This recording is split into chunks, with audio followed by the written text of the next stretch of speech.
Yuan Tang Ling Ming.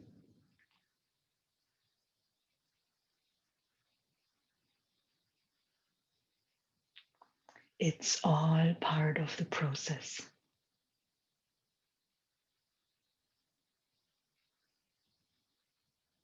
That's the song today before class.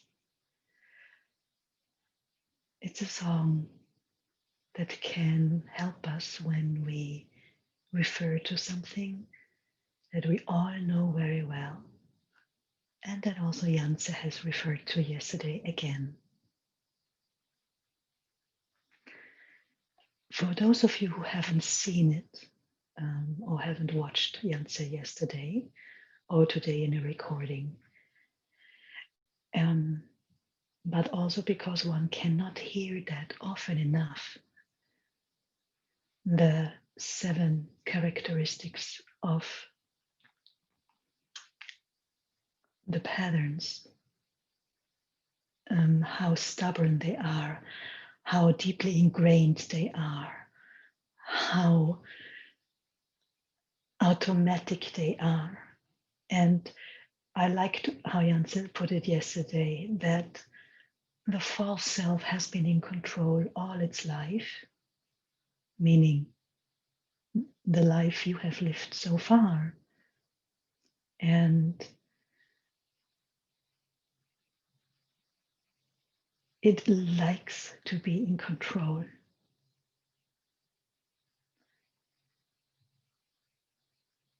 And working on the patterns is like waging a war on the false self. When Janse said that yesterday, I just had to, like, I was sitting there nodding my head. Don't I know it? How has your week been? With the negativity, pessimism, withdrawal, and inactivity pattern,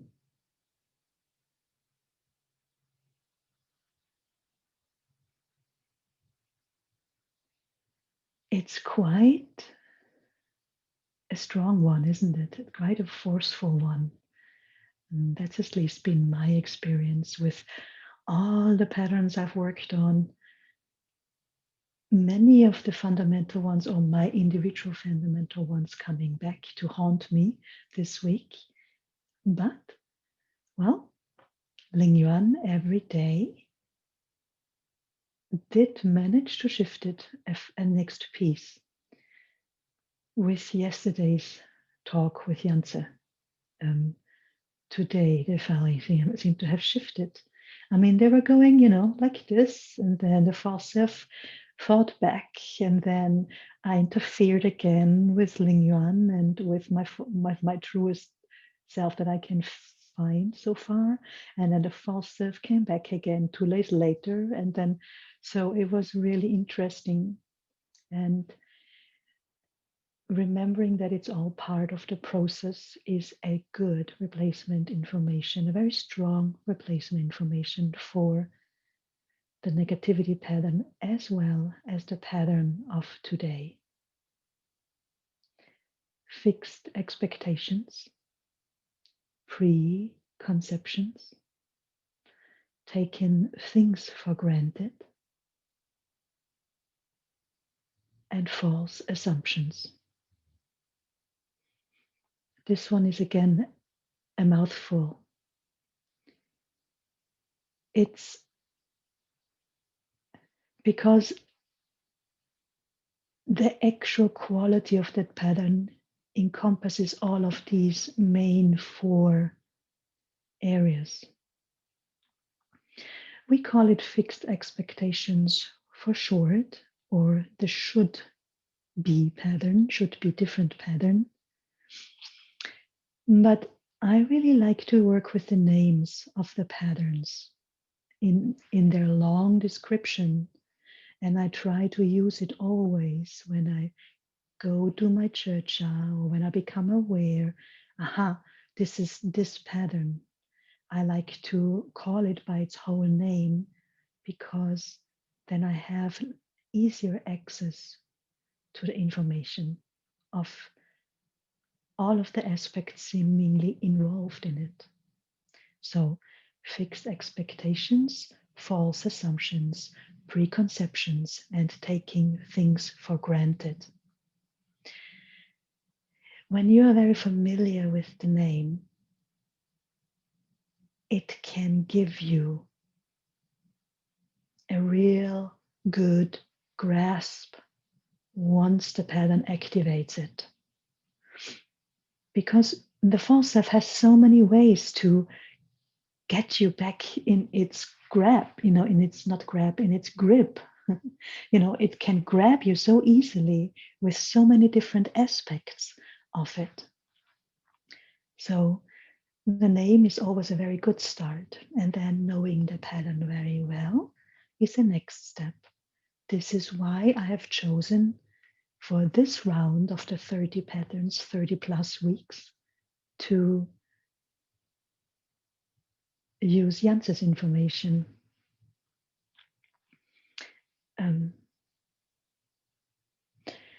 When I feel into this pattern, what comes up for me is what I have written to you in the introductory email, in the invite to today's web class. And it will also be posted in the text below in the recording on YouTube. Patterns aren't our enemies, is how Yance says it, right? In Ling Yuan, in the 7th method. Patterns, more and more, I get to see them as my friends, because more and more I get to see how I wouldn't grow without them. I wouldn't move, I wouldn't learn, and I would never experience what I'm experiencing now so often for such a prolonged time. That inner peace, that inner freedom, when patterns aren't active and when you have access to wisdom, when you have access to the totality, when you have access to the total reality of life, from the universe over for the planet, for humanity, for social groups, and for animals, and all living beings, basically. Also, for oneself. You will see this week, and of course, we have more time. So there will be a Christmas break now for 2 weeks or 3 weeks while you receive the email. I have to say, I just remember in this very moment, or I become aware in this very moment, that I have forgotten to look at the date, which date that will be. So it will be 1 week after the, what we call here in Europe, Sylvester, New Year's Eve.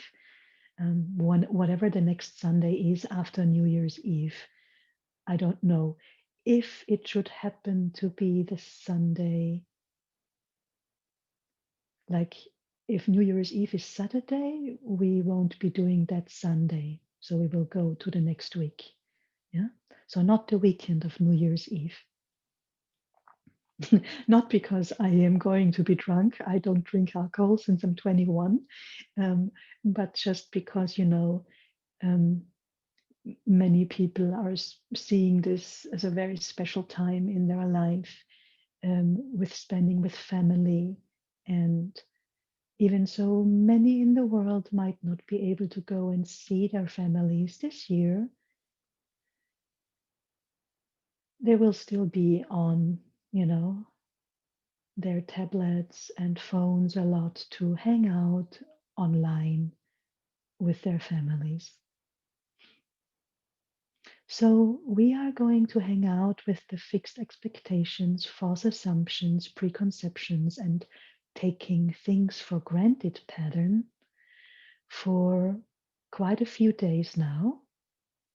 But remember, you can keep working on the negativity, pessimism, withdrawal, and inactivity pattern, or you can work under all of it under the umbrella of avoiding and hiding, so that eventually you can, no more need to avoid the true self, no matter what fears or responsibilities it might come with. The beautiful true self is worth to be allowing it to absorb us. Um, so if you feel pressured in any way because of time, if you feel we're moving too fast with each pattern 1 week, don't worry, just stick with the one. Um, they are so connected with one another. There's not, you know, it's not necessary to make separations.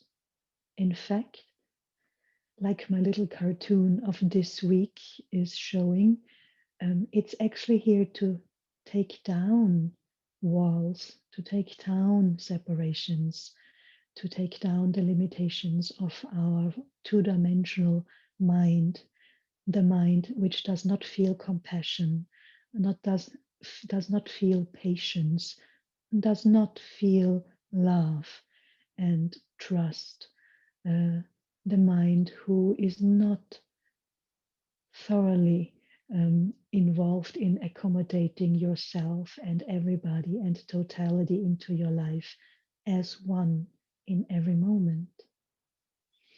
So, taking down these walls, the limitations that these walls of separation create, this is a big topic of today's pattern. It's all about trusting that there is more to every situation or person, every place. Who of you thinks of every place you're going, of the Chi field consciously?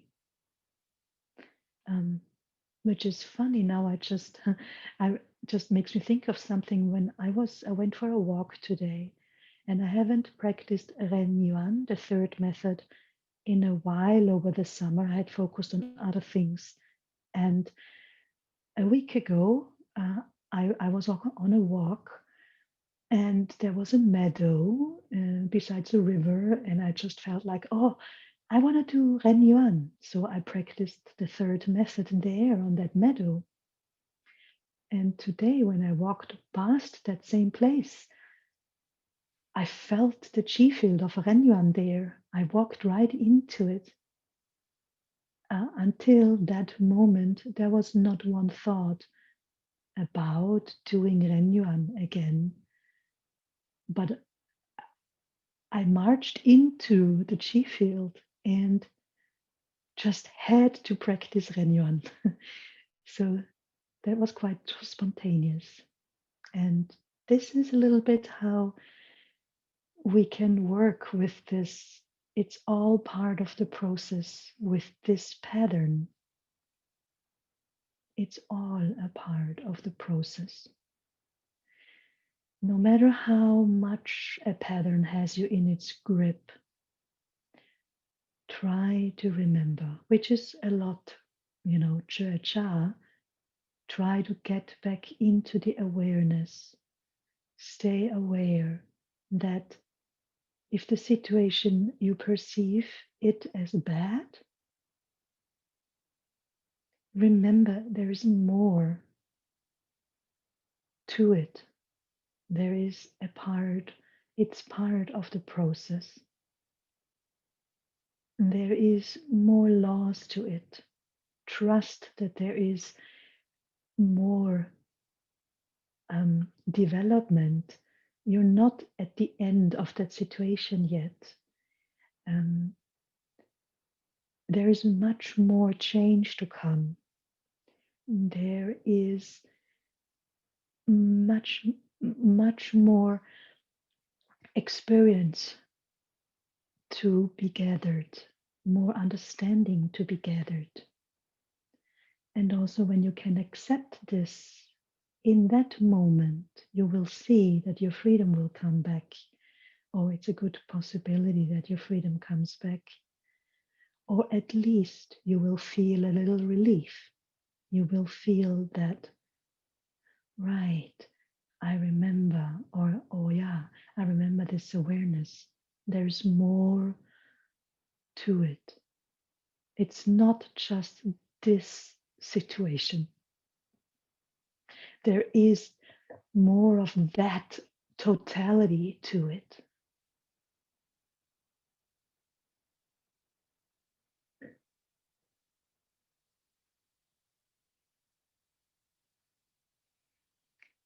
Maybe it's a person that you feel disappointed in or feel hurt by. Remember, that person had to do with quite a lot more persons than just you in their life, etc., etc. So this is what the more to it, the more that is referring to. And maybe this is a little simpler than the overall name of the pattern. So if you can allow your heart and Shen Yi to kick in your Jia, your constant awareness, your constant observing of self and thoughts and behavior and attitudes,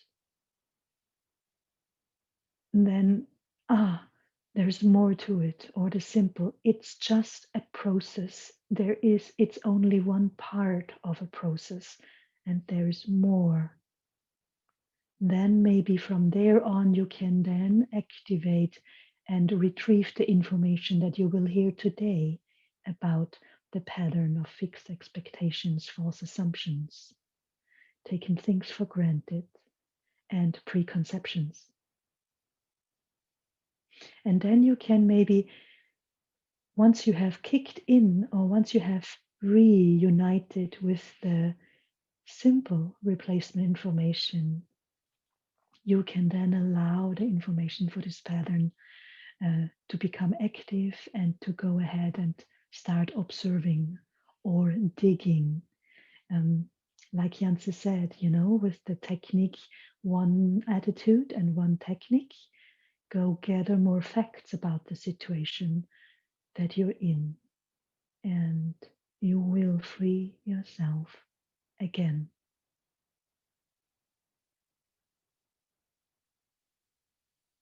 Yes? So, no matter what it is, if it's a thing in your body, so a sickness or disease, well, the body comes and goes. Your Shen, the true nature of you, doesn't really. What's then the big deal? It's the mind again, right? Saying, I only have those 80 years and I have to be in fear because I am definitely in danger. No, that's just the mind again.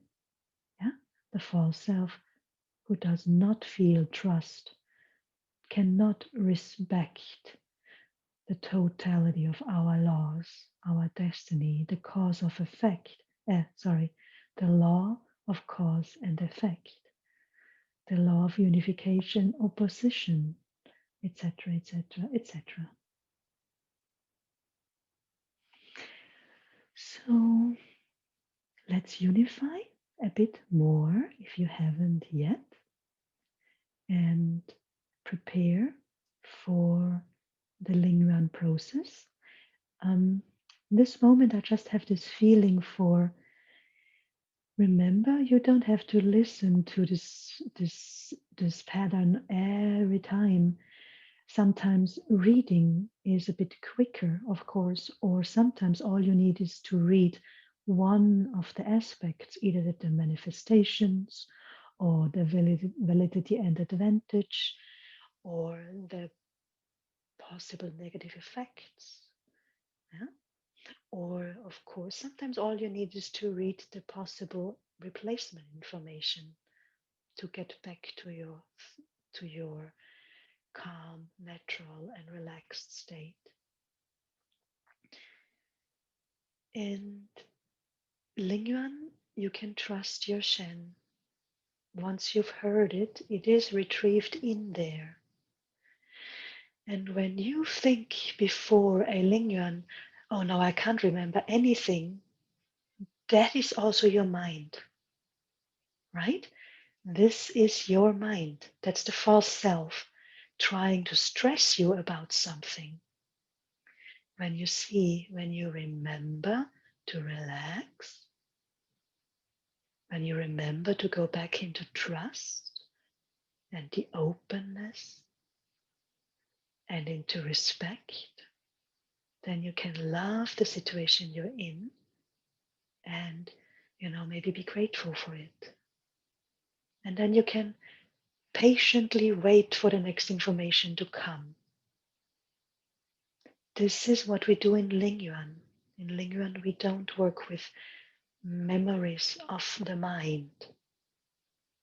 We work with information coming up from within you and trusting Shen and its process and the power of Shen.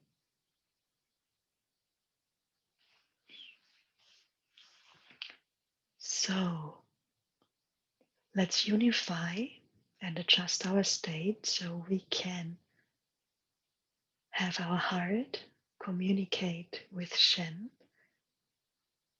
and Shen can take over. Looking straight forward while you're lifting from Bai Hui.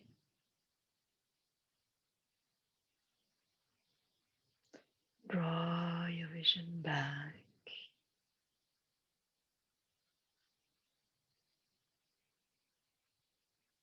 and relax the whole body. Here and now is time for you,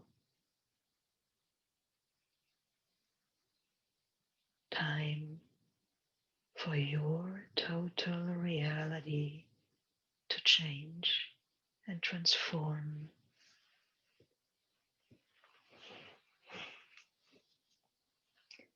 Here and now.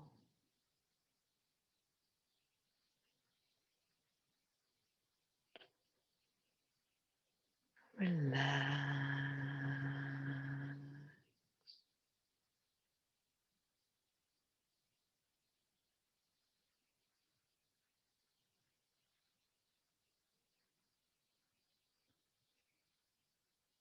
Sink into yourself.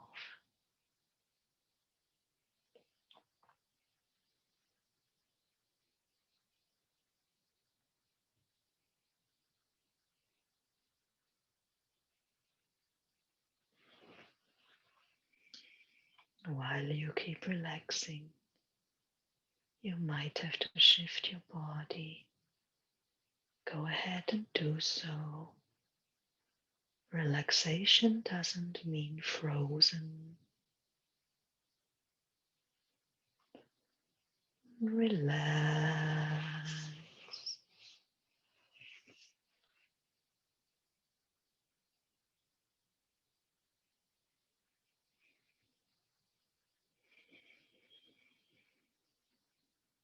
You are turning into chi.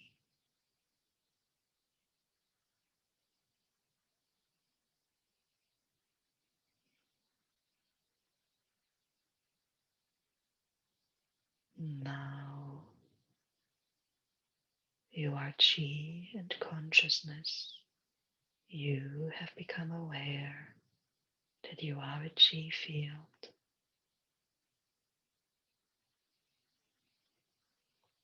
Expand out.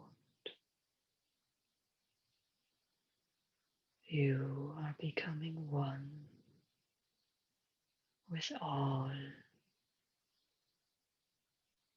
First,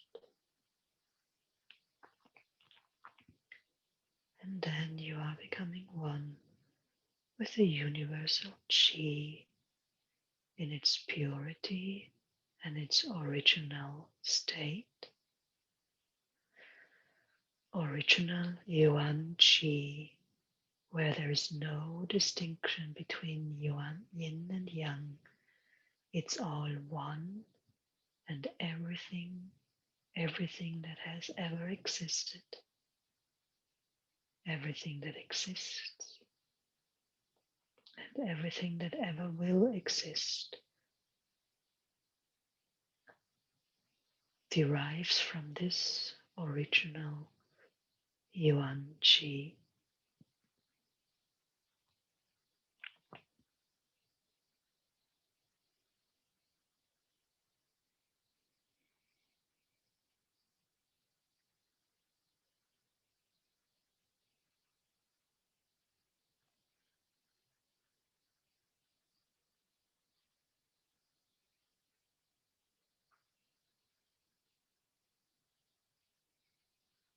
There is Tao contained as information in this Yuan Qi.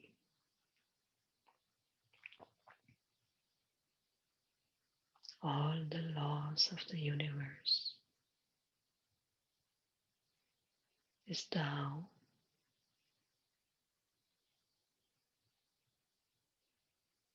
and the original Qi, Yuan Qi, is carrying it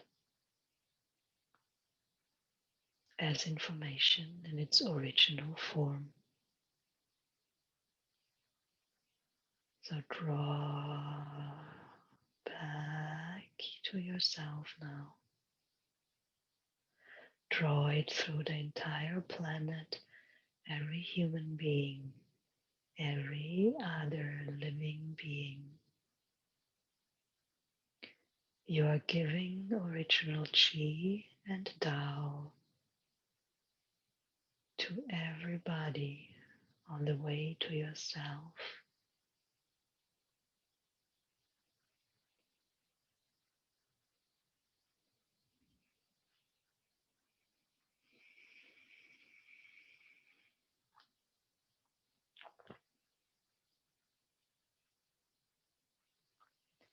Qi and information is streaming into you, supporting you.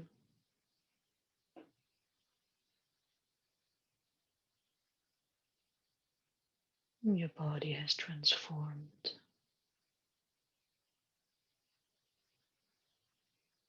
Your Qi flows free.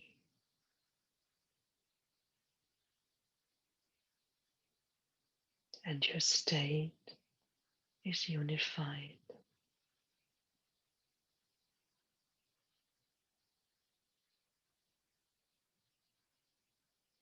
Awareness in lower dantian. Do dantian breathing.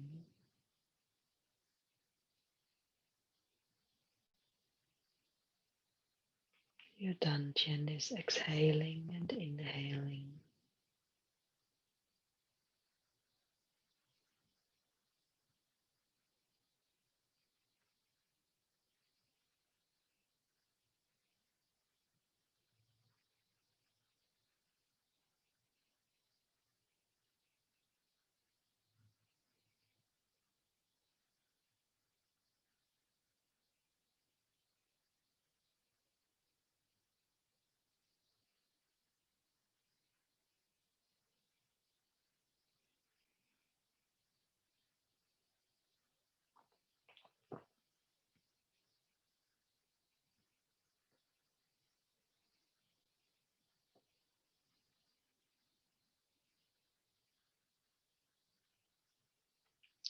Feel the expansion and contraction in dantian.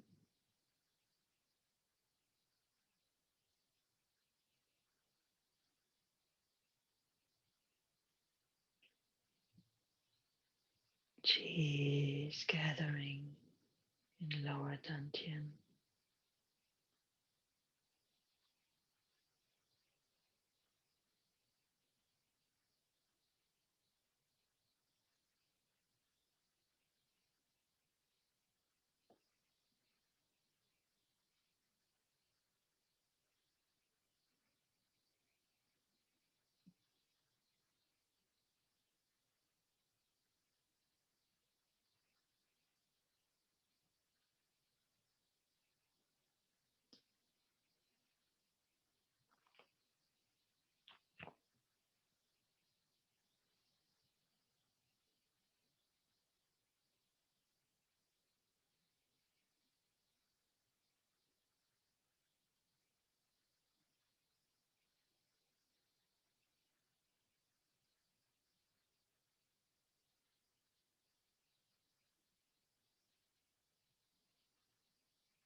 Awareness in Dantian.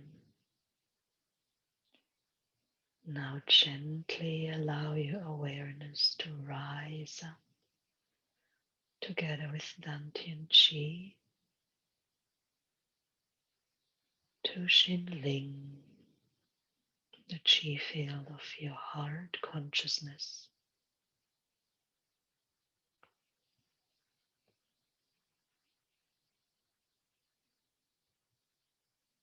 Allow your Xinling to connect with the love and support of the Chi field.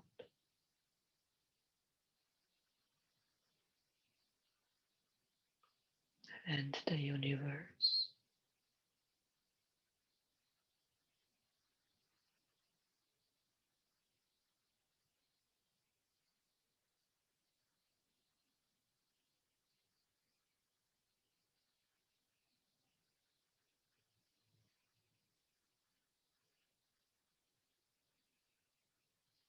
Awareness in your heart. Feel the indescribable vitality and creativity.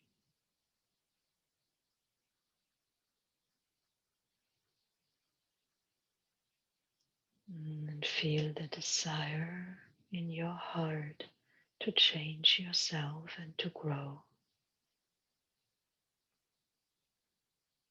Feel your wisdom of knowing that the emptiness in your heart comes from not being your true self. You are allowed to connect with your true self and become your true self. You're allowed to do all the work necessary to free yourself, no matter what.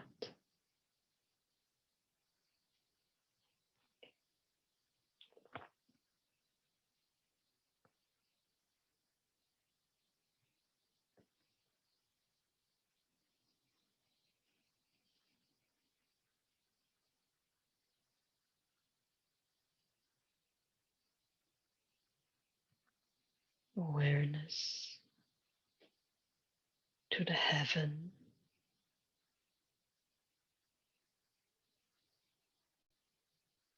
the universe, and the chi field. Awareness to the earth, the planet and all its dwellers.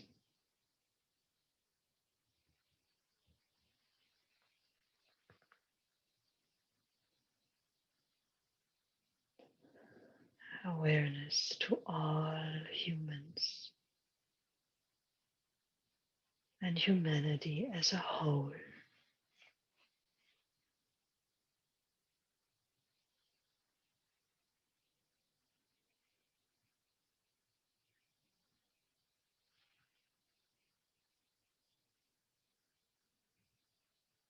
They are all teachers with infinite wisdom. Tell yourself, I open my Shinmen to love and to trust them all unconditionally, because I love and trust their true nature.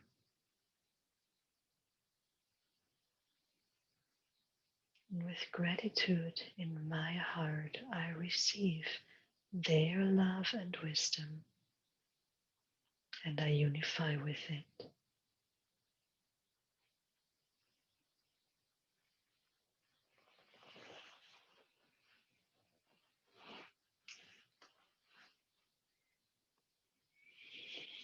My Shen, Yi, and Shin are fully aligned with the light of Tao.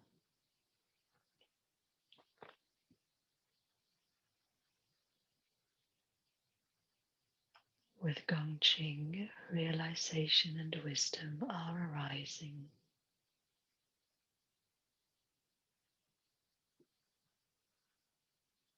I I am one with the light of the wisdom of the universe.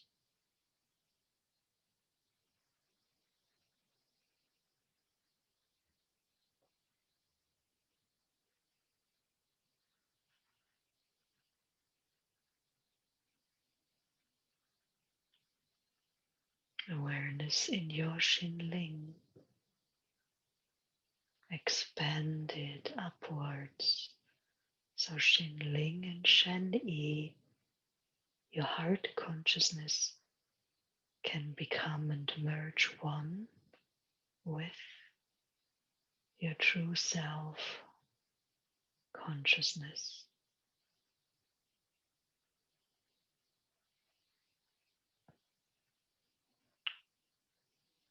You have connected with the totality of your life via Tao. And now we are going to listen to the information together. Turn on your Churcha, your awareness, and relate every sentence to yourself. Listen with your heart and trust your Shen will already bring you information about your life while you are listening and relating. And you will remember later on when we practice in silence.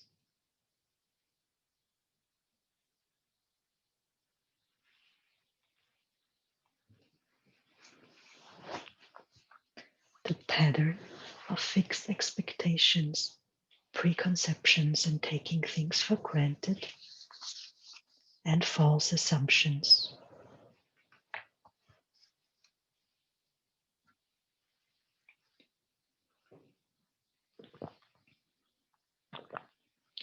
Origins and background.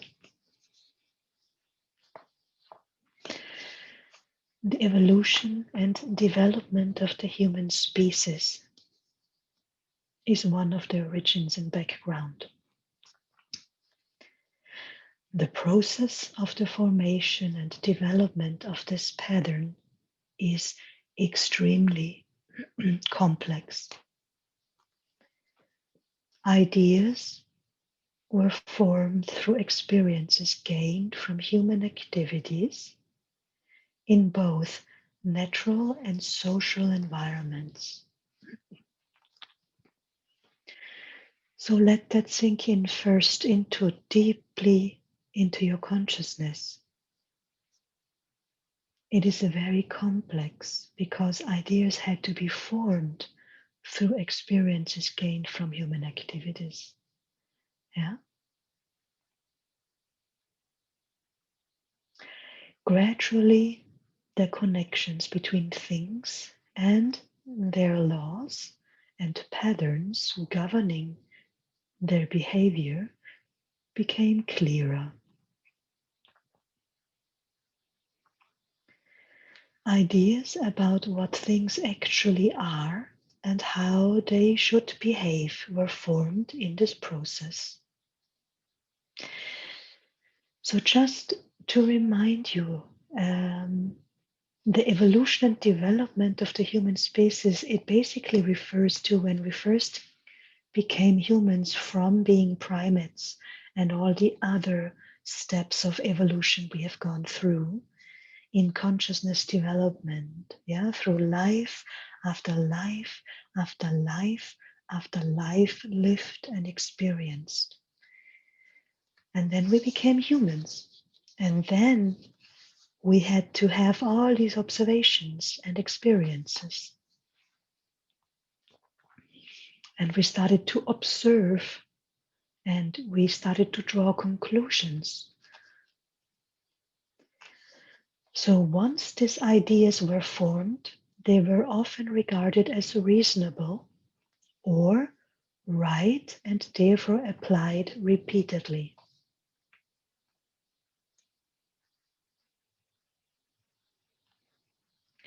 So one of those is, of course, it's an example that will come further down Yes, that the rooster is crying in the morning, so it must become light soon because the morning will come. Yeah, all of these things, they had to be observed first and experienced a few times, so they then become a reasonable idea, or this is what is right, or this is how it happens in our minds, in our heads. Through this process, they were strengthened and gradually became patterns of the consciousness.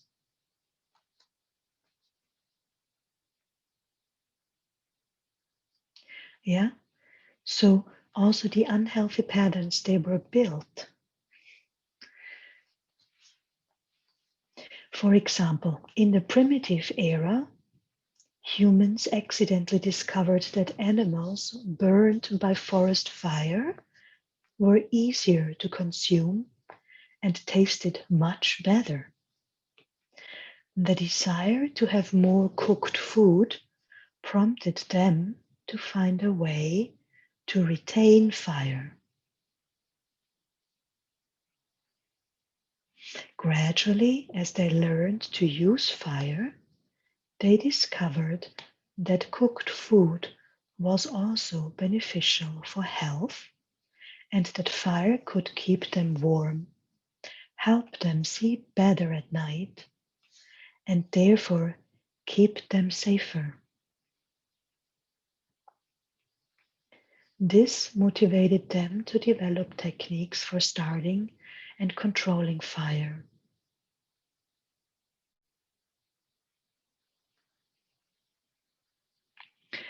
And just connect.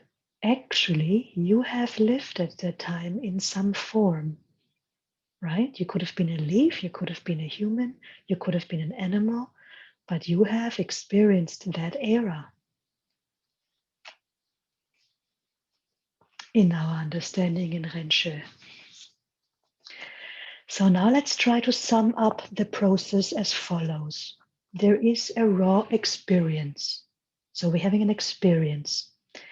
This experience is then tested and verified. And then we determine it as a either useful experience or not useful. And when it was useful, we then are forming ideas and concepts.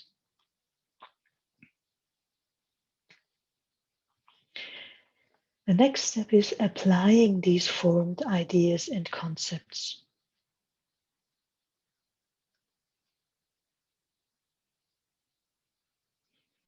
Then we go ahead and we deduce laws from it. Like Sherlock Holmes, we deduce things from experience being tested and then formed and overly applied again and again. We deduce laws, what is right, what is reasonable, what seems to be sound. Then we are applying repeatedly again, and it becomes a habitual thinking, a pattern at work. And then we have more related experience from that pattern. So once the pattern has formed, we have more related experience because now we function through the pattern. Yeah. There is also a different type of process. For example, receiving information. Instead of having the raw experience first, we now receive information, maybe through books or teachers or other people telling us. Then we apply this information. And because we're applying, we then have a raw experience. Then the experience is again tested and verified. Then we deduct some laws. They might sometimes be right or reasonable. Then we repeatedly apply, and from there on, the pattern is formed.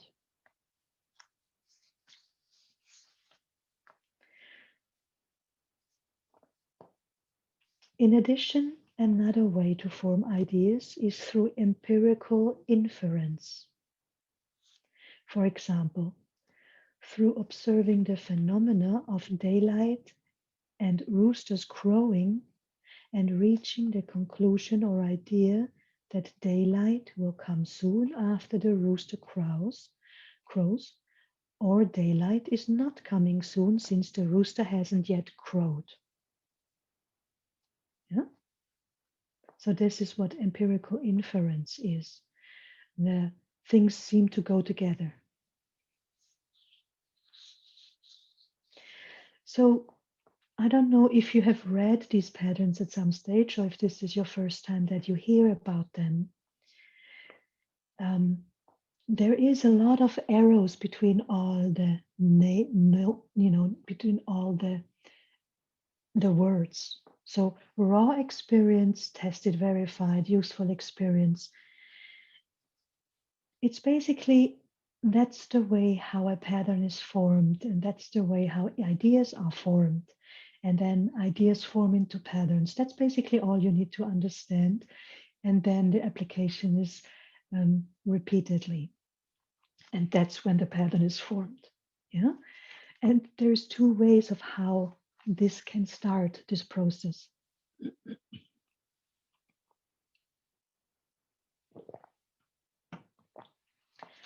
Either it's through the experience, the raw experience first, and then we sort of, deduct things from it and form our ideas and maybe apply again and eventually becomes the pattern. Or we learn information, we receive information in some way, be it through culture, be it through books, teachers, like I said. Yeah. So either it's the experience or it's the information that then will be applied and gives us an experience. If we wouldn't apply information, we wouldn't have an experience. Yeah? This is extremely important to know when you walk through life, because you have to make decisions which information you are going to apply and which not, so it doesn't become a pattern.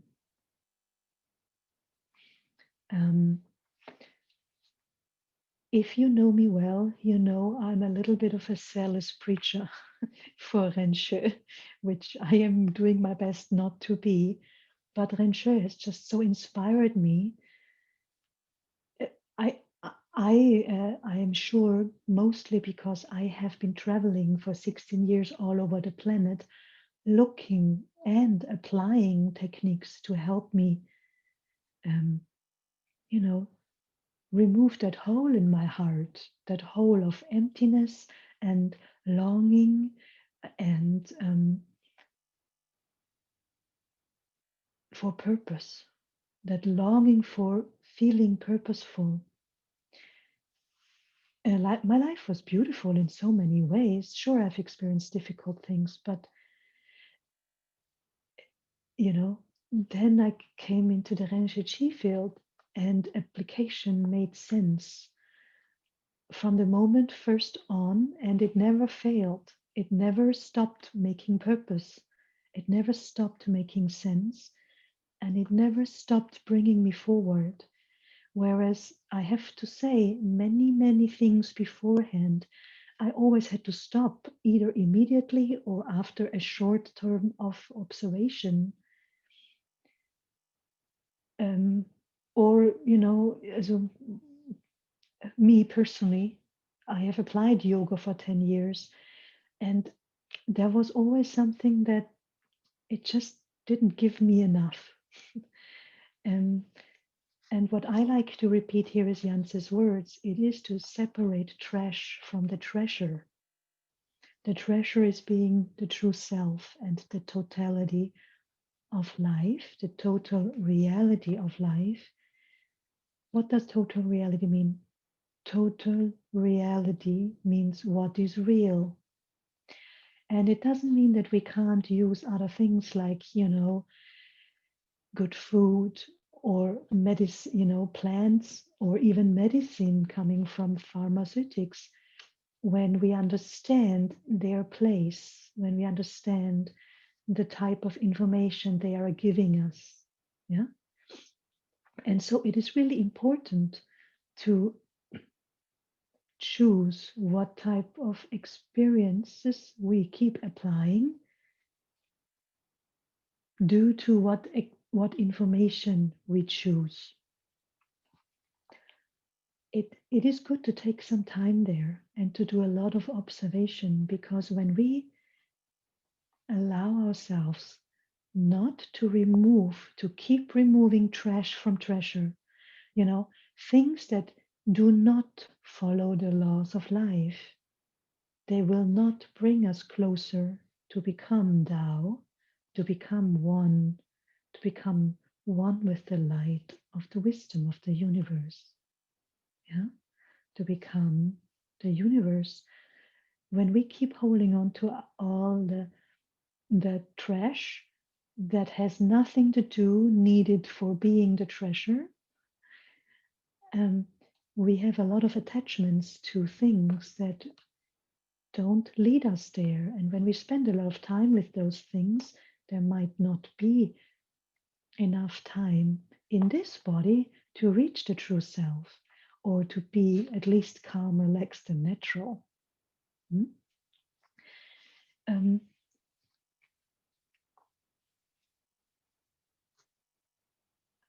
but like Janse said yesterday, we practice Renshe and choose Renshe, so we're able to do Cha, to be aware of ourselves and to be aware what we choose, what informations we choose. And then the true self will be the result eventually, naturally.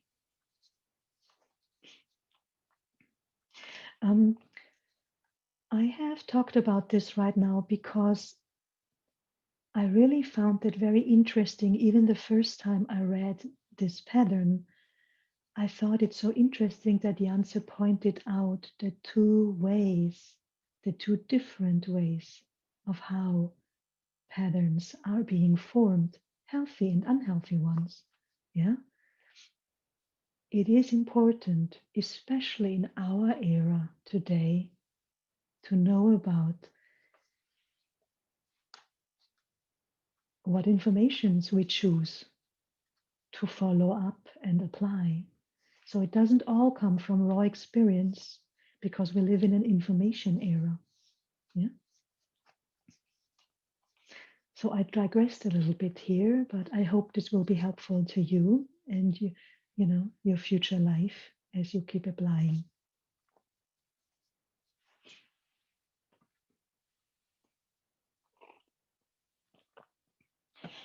So in addition to those two types of how patterns form or have formed in the past even, in addition to that, another way to form ideas, I've read that already, the empirical inference with the rooster. Which brings us to the second aspect of the origins and background of the formation of this pattern. Basic instincts and needs on the level of human nature.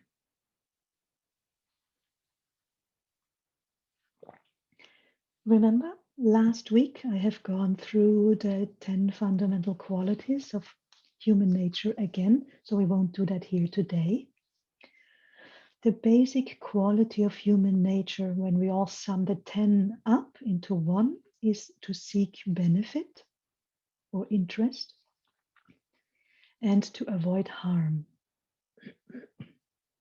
Also to seek simplicity or an easy solution, and to avoid complexity or extra work. So this basic quality plays an important part here. Sticks are more useful for hunting than stones. Bows and arrows are more useful than sticks. Humans are always looking for ways that are easier, simpler, safer, and more efficient. Ideas relating to the best way to do things are formed and established in this process.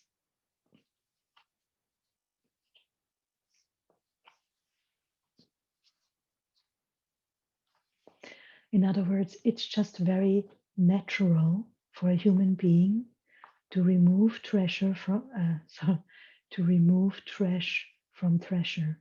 Everything that is not needed or is too time consuming or is too digressing, too distracting, or just drags us off into a distorting, even drags us off into a completely different direction when we are trying to increase our awareness and attain wisdom and realization.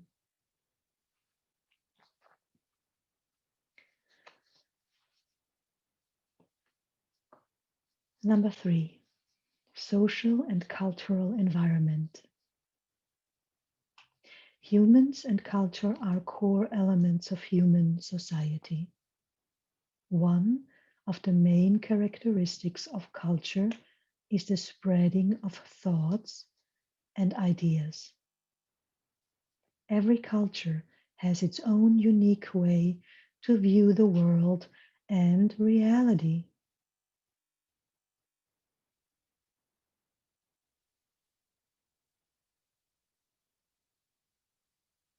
That's worth a little stop, isn't it? Just connect with this for one moment. Every culture has its own unique way to view the world and reality. No wonder we have so much conflict, isn't it? Do you think it's necessary to be able to observe the laws?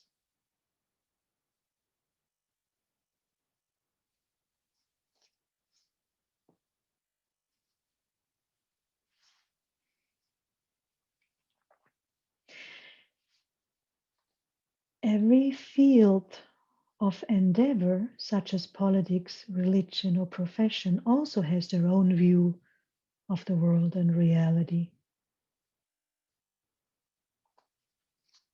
When seeing reality from a particular angle and with a limited approach, it is not likely that the totality or the truth will be ascertained.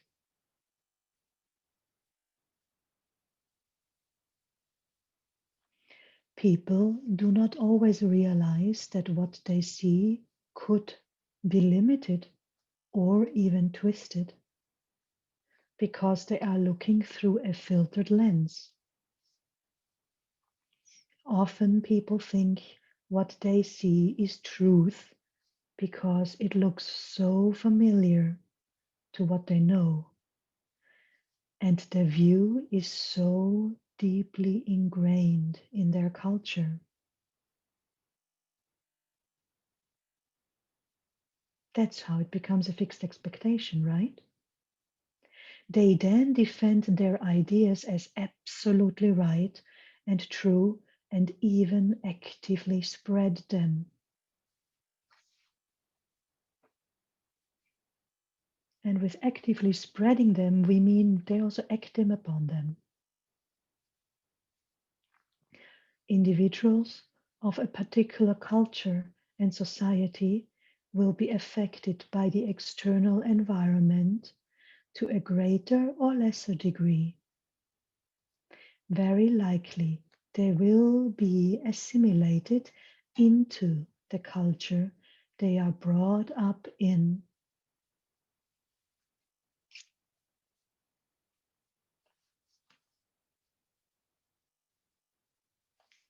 So, helping you with this pattern, traveling might help you. But Ling Yuan will help you more.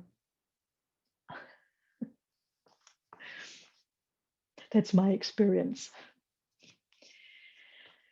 There's a fourth aspect to the origins and background, the family environment. A person growing up in a family environment inevitably will be exposed to certain ideas or patterns. For example, parents often tell their children what they should and shouldn't do, or what is good and what is bad. Children are also constantly exposed to adults' ideas and thoughts through verbal exchange, be it casual conversation or a serious argument. More importantly, adults, parents, actions and behavior can be even more impactful when it comes to shaping the ideas and values held by their children.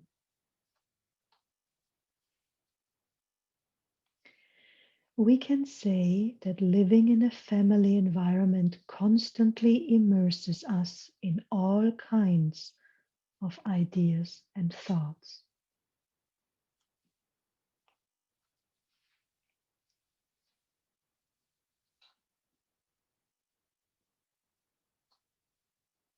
The next aspect is education. So the origins and background, right? Where it has started to form this pattern. As with the fundamental patterns, education also plays a part in the formation of this pattern.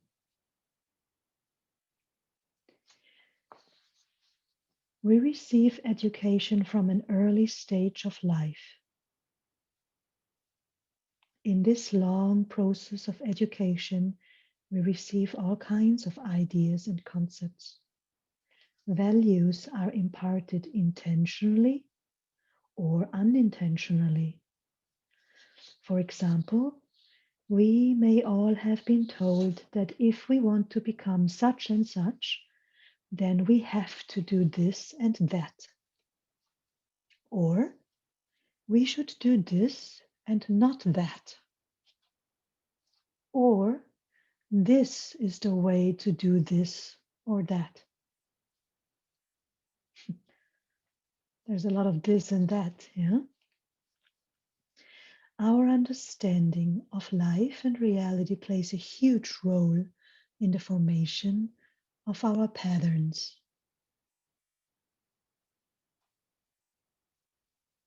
I will repeat this one because this is really important for us to recognize.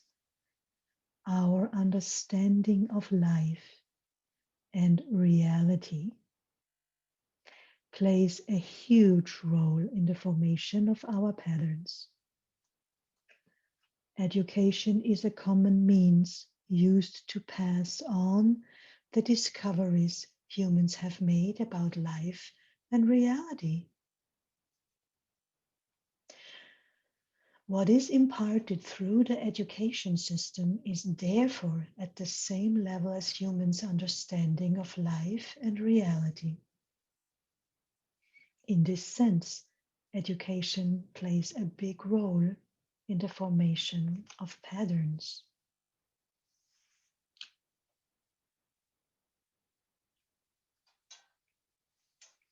Have you ever thought about where your ideas come from? Your value system comes from. What is important to you? Or what do you think you need to survive?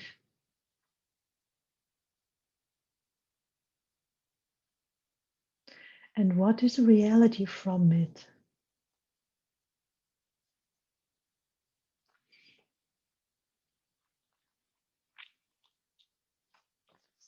And what is not?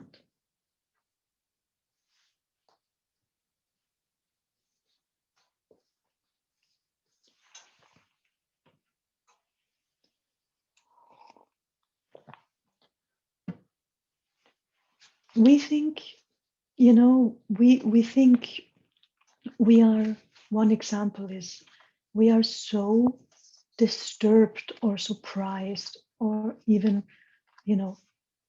stopped in our daily life when we hear about things that extremists are doing. Um, you know, some religious extremists. Let's make a little experiment. Which extremists did you think of just now? I thought of the Knights Templar, the people carrying Christianity all over with war and swords and killing.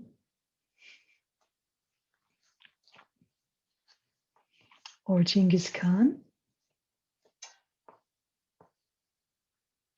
I read some interesting study at some stage, some crazy number, like every sixth human being can be led back to Genghis Khan as their ancestor, because that guy just spread his semen all over wherever he went. He had women.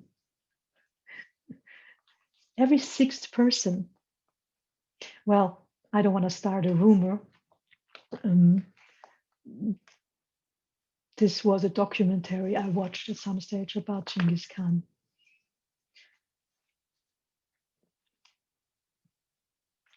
It's just food for thought.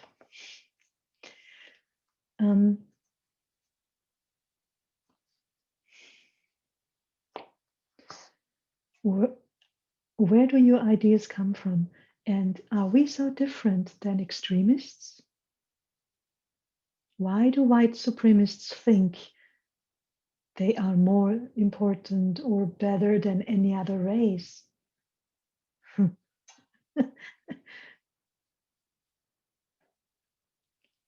How come the Caucasians, the Europeans, thought they can go everywhere? Can you see how this is a fundamental human pattern, and not only the extremists that so many are scared of? Our patterns and ideas have formed the same way. And this is, by the way, one reason for why it's so difficult to replace unhealthy patterns, because they have formed a long time ago out of the need to survive and very often superimposed on us. Actually, very often, always, when we think about how do you live your life? Do you live your life so completely different than your parents? And where did they have that information that they superimposed on you, so to speak, in the most possible way?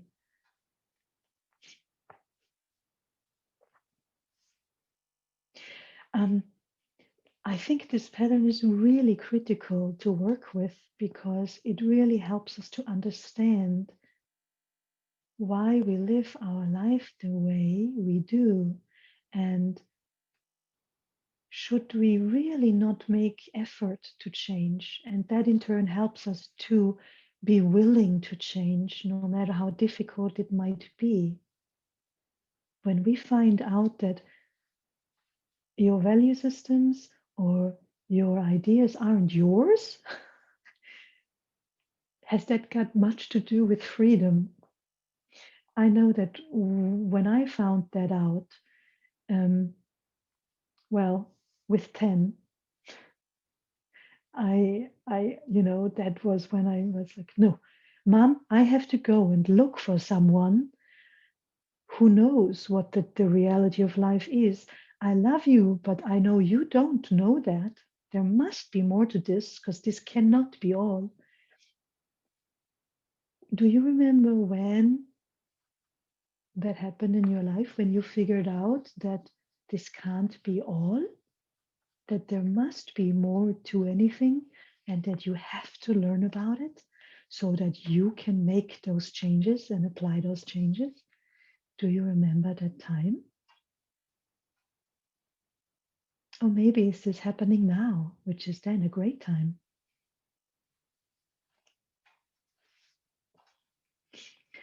Humans' understanding of life and reality is still evolving.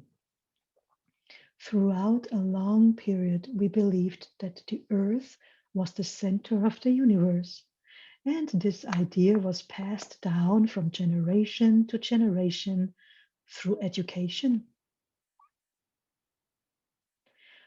For as long as 1,300 years, humans looked up to the sky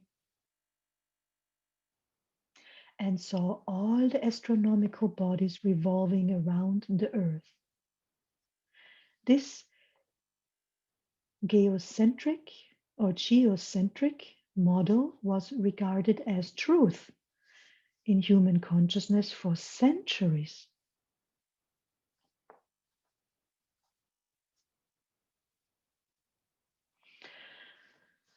Although we humans have made a lot of progress in understanding life and reality, the way we explore life and reality is still limited, which, so we're talking about as a humanity as a whole, yes? Which which invariably restricts our level of understanding. Inevitably, these limitations are reflected in the systems of education.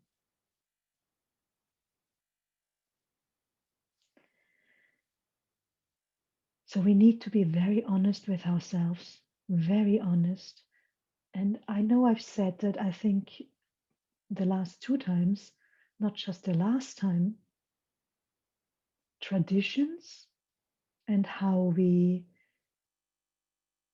do these traditions, do they take a lot of time away for us to do the things where we can explore life and reality in not so limited ways? This is, of course, everybody's decision for themselves. But, whoops, you and me and every one of us,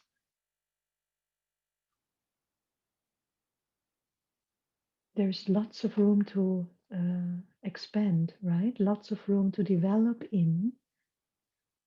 Total reality is the only truth. And that truth is like that for everyone. It, we are humans and we are underlying the human laws. So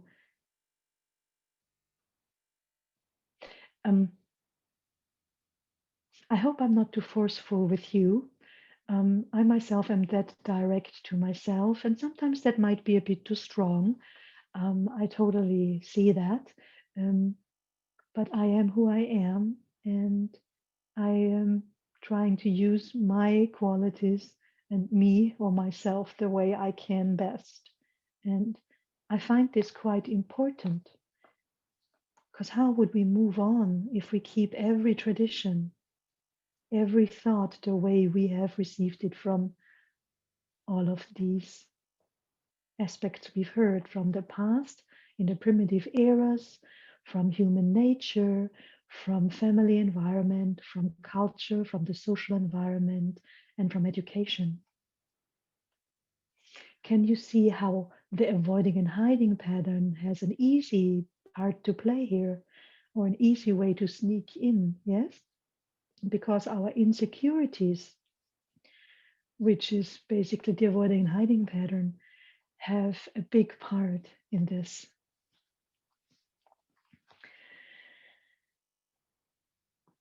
So then we come to the sixth aspect of origins and background, which is the personal factor, which I think is everything that I referred to anyway already, but let's have a look.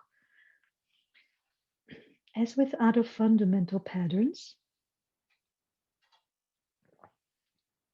formation is the result of external factors interacting with internal factors.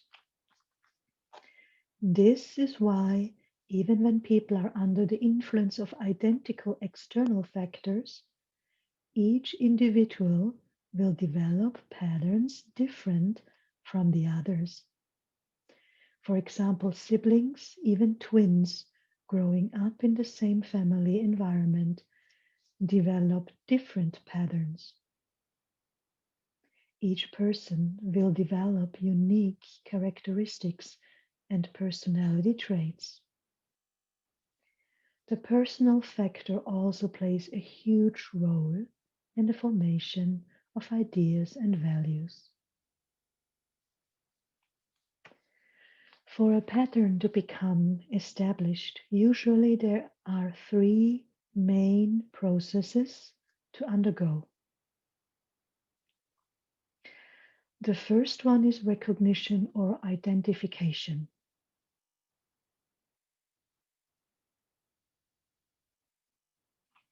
The second process is to examination and selection. And the third process is modification or change. When external factors bring negative or unwanted experiences or outcomes to life, if we can exercise our autonomy and initiative, especially in adulthood, it is possible to make adjustments and correct any ideas or behaviors that are not beneficial to life. In this way, they will not develop into patterns. Even when something has become a pattern, we are still able to change it. We are able to change patterns. We can listen to ideas without them immediately forming into a pattern.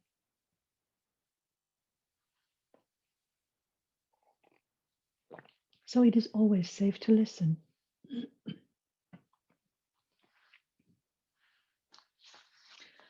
Then how we decide and what we apply determines the outcome.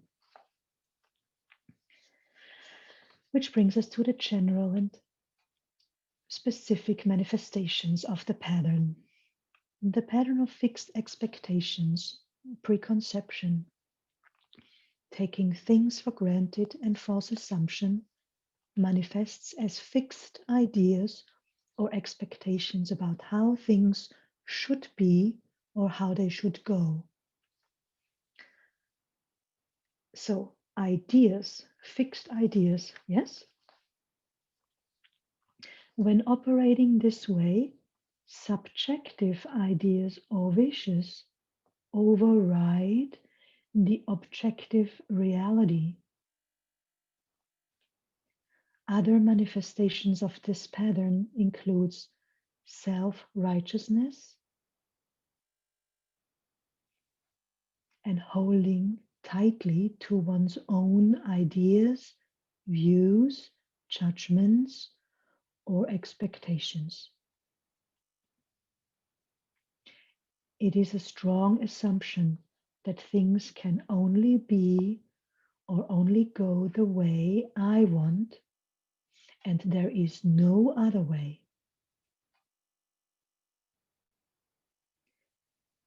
In the past century, the world has been advancing at a faster rate than ever before. Oh, what comes with this fast development is a large amount of information. Every moment we are bombarded with all kinds of advice, ideas, suggestions, and opinions. Everywhere we go, there are people trying to persuade us or sell us ideas. We can feel confused and lost, not knowing what to believe. Should we trust someone else or our own instinct?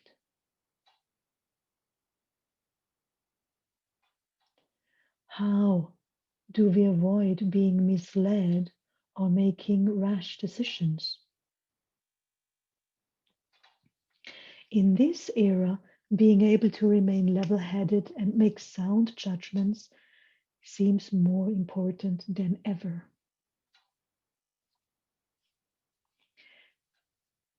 It is worth noting that we are not just passive receivers or victims of information.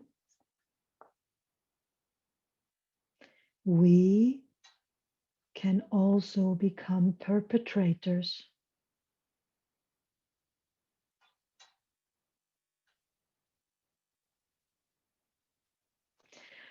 This is one reason for why I had to move on from all the systems that I tried and applied and then maybe used to help myself or others.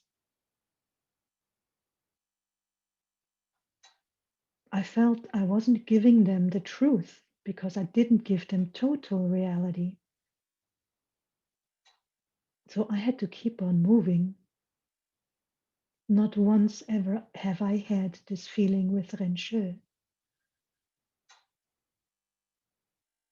that there wouldn't be enough honesty, that there wouldn't be enough space to shift and try out, and that it wouldn't base on the reality of Tao, the laws of the universe, rather than a human opinion.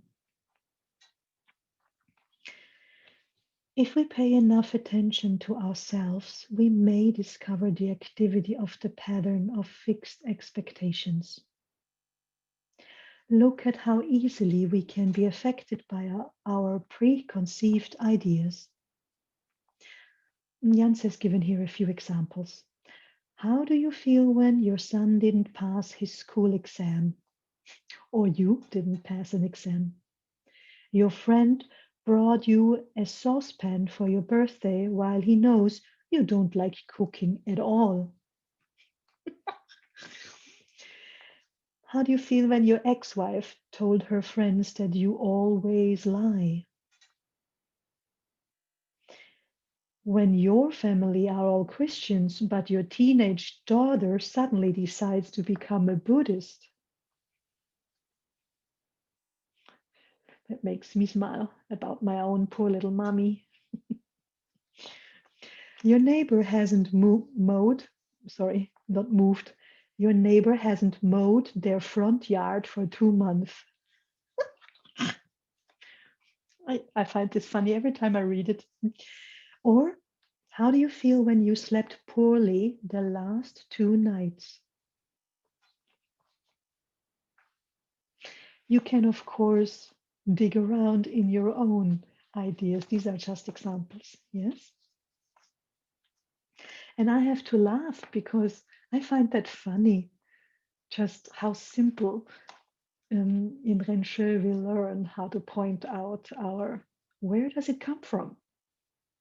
You know, Janse has talked yesterday a little bit about stupidity and ignorance again, which that's why I'm laughing, because I find myself so stupid so often when I can find out what my patterns are about. All these silly things. Stupidity and ignorance for sure. I'm talking about myself, right? You decide that for yourself. If we examine our thoughts and ideas closely, we may find that there are so many set ideas and expectations operating behind our views, our judgments, our decisions, and our emotional reactions without us being aware of them. We take things for granted and do not allow room for other possibilities. We don't allow room for the more there is to the situation. However, the reality is that there is always more than one possibility. There are simply too many variables affecting how everything changes and develops. And some of them are predictable, and some of them are not predictable. We come into a very important part. to stay in touch with reality. Let me repeat this. To stay in touch with total reality, it is unreasonable to operate on our own fixed expectations or ideas. For a person who is committed to life cultivation on the consciousness and Jing Shen levels, the work on this pattern is especially important because it concerns the quality of one's consciousness. Too often we hold on to a set idea and see it as absolute truth, leaving no room for other possibilities.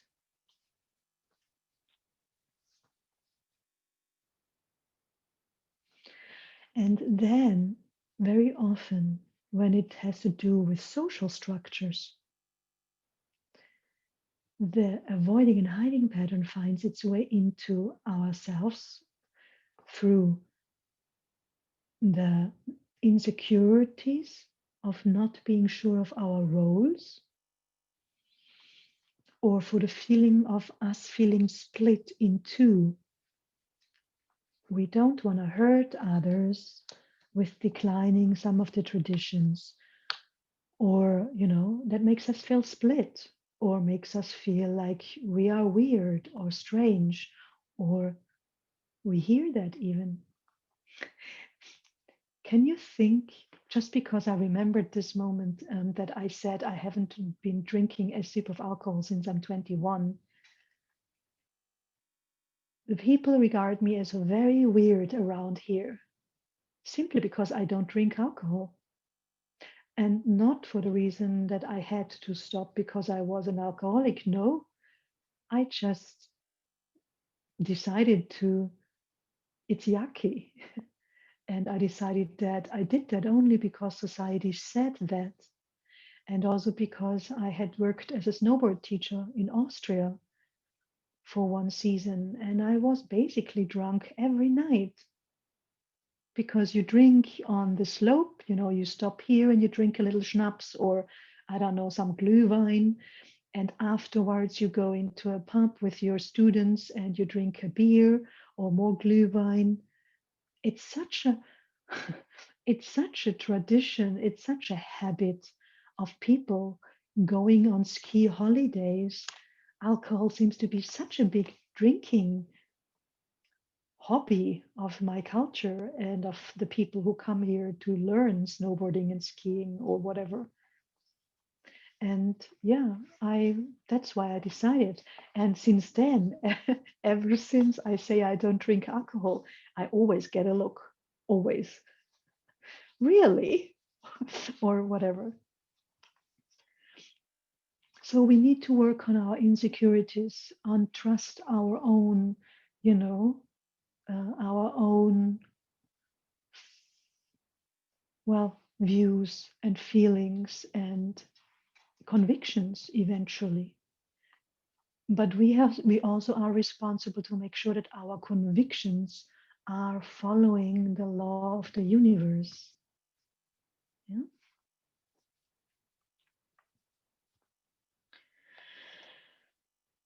Janse brings an example here. For example, someone steals your wallet. You hate this thief and detest the crime he committed because your interest and privacy were seriously violated. However,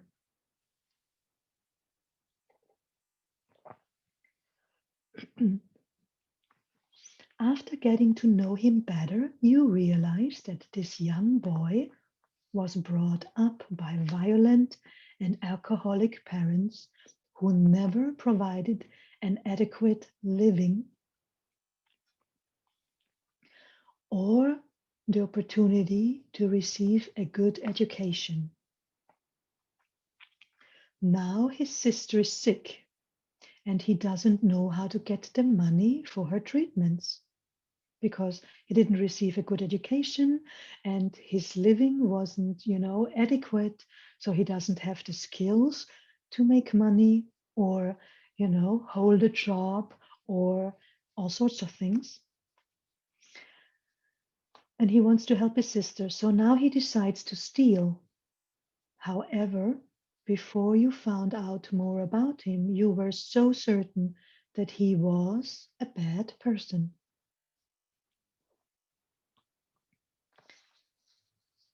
The pattern of fixed expectations, preconceptions,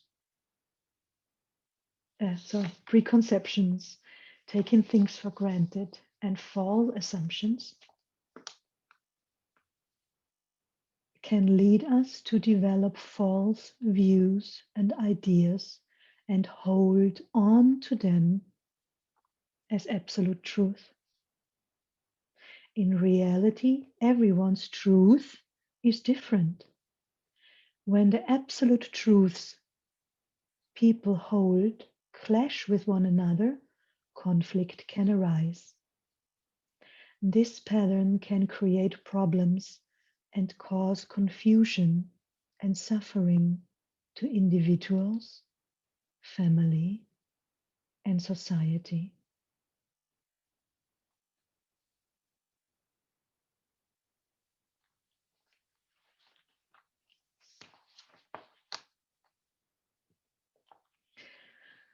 So it is, I reckon, very important to have a system that allows room for everybody to develop and change eventually into the total reality within the individuality that we humans are. We don't have to wear the same clothes or special clothing, for example. It's just one example. Yeah? We don't all have to have the same prayers. But if we want to become calm, relaxed, and natural, if we want to have inner freedom, then we have to follow the laws of human life to get there. But within the laws, we are free to develop individually.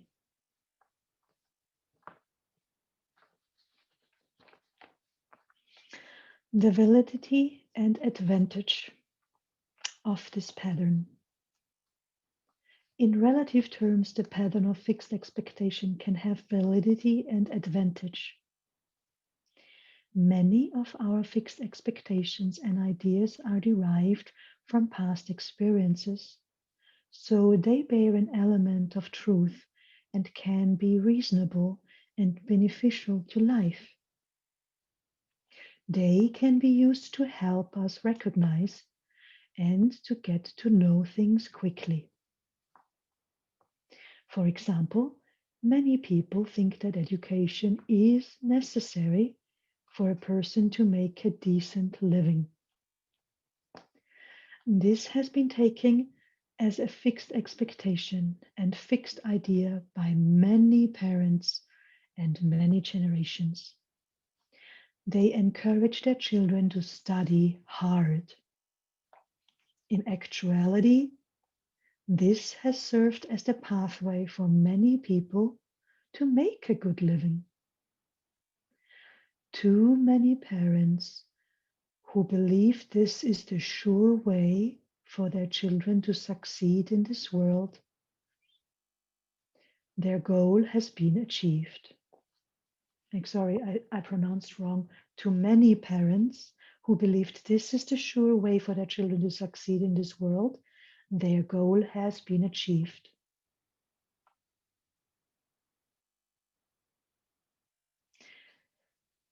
Makes one wonder what it means to succeed in this world.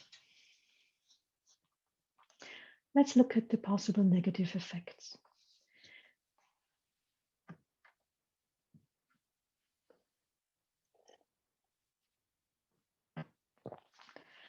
The pattern of fixed expectation can yield many possible negative effects, and these effects can be comprehensive and long lasting. So comprehensive is far-reaching, yeah, and long lasting. Let's use the above example of the idea that education is necessary to make a good living to look further. For those parents who believe this is the way to bring up their children, if their children are neither interested in nor orientated towards academic work, this set idea can cause problems.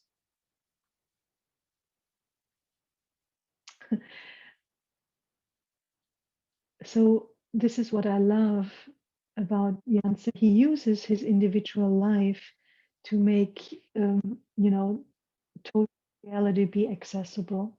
I know for a fact that, because he told us, um, Janssen wasn't interested in what he was taught in school and how he was regarded as a lazy student because he wasn't interested and he was with what he was taught in school.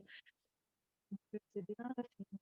He read up on other things himself privately and didn't bring home too well notes. And I mean, I don't know so far anybody who has met Janse and realizes how his life is, how his days are, how he feels all the time inside of him, how he feels, how he is free of everything. Those who recognize it, I haven't met anybody yet who doesn't want to feel this way. Have you? Is he successful?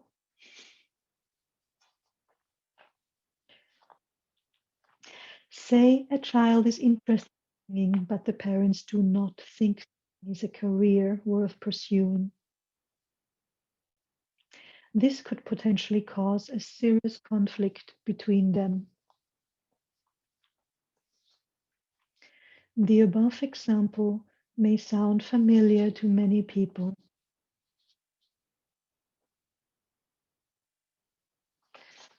You see, I've got quite a bit of information, but I would like to share something of my life as well, actually. Um, when I was 10, I also wanted to become a ballet dancer, and my ballet teacher, whom I had since I'm 5 years old, she actually used to be um, prime ballerina for the Warsaw Opera. So when she was young, Warsaw Opera is quite an, uh, a big ballet house. She said, no, you should go to Vienna to the gymnasium, which is a high level school where they teach you go to a high level school, but you also go, school. Part of school is ballet to become a dancer. And well, this is what I wanted to do. And my parents didn't allow that. And it has created a little split in us. I was quite upset with them for a long time. I was then also with 12, I decided to go to a school that I was not interested in the least, but I wanted to go into a boarding school because I wanted to get away from my parents. Um,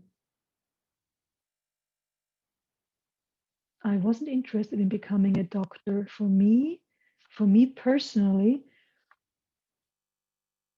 I always felt that the answers that I needed, that I only found and sure only Janse could provide me with those answers. I'm talking about me now, yes, only me. Um, but I knew I wouldn't receive those answers. I always knew it in medicine. Also, I loved helping. This is why my mom thought I should become a doctor. And obviously, prestige and money and so on, then you would be someone. No, I want to be free and I need to feel my body. And, when I practice Ren Yuan, sorry, Ren Yuan, yes, Yuan Gong all together, a lot like dancing ballet, actually, just nicer and not as hard work and not damaging your body. So by now I'm quite happy, but we were also talking about these comprehensive effects. La Mediance never really felt right. I never really felt right in my life. Um, Dancing, connecting with my body, feeling me and observing myself, um, at least gave me a sense of purpose, which of course then I didn't know that teaching Renshe would be my purpose. Um, as a child, you don't know these things. All I knew, this was the only time when I felt present and purposeful at that time, when I was dancing and when I was in nature. Mostly I was dancing in nature when I was alone, becoming one with the water and the trees and the grass. And um, now that fixed expectation pattern of to not be able to succeed, it's quite a pattern inside of me, because so I don't blame my parents for that. It's of course my consciousness having made that out of it. But it always felt like I had missed my chance. And now every time I connect with, you know, my pattern is activated, maybe not enough people in class, or there's not enough people coming for individual sessions, which the not enough is always determined by my false self, right? By my mind only. And it feels like I'm not successful, which is nonsense, of course. When I get, when I now connect with different value systems of how I feel by now, most of the days, and the freedom and the inner peace I get to experience. And, but it's interesting, how how the patterns have this vast um, influence on us.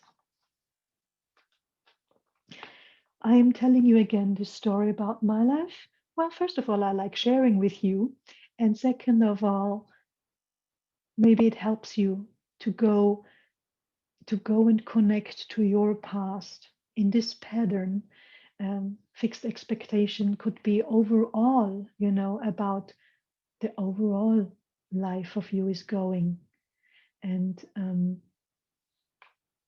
the avoiding and hiding, the insecurity part or the feeling split part, for me only went away once I was starting to teach Renshe. Well, little by little.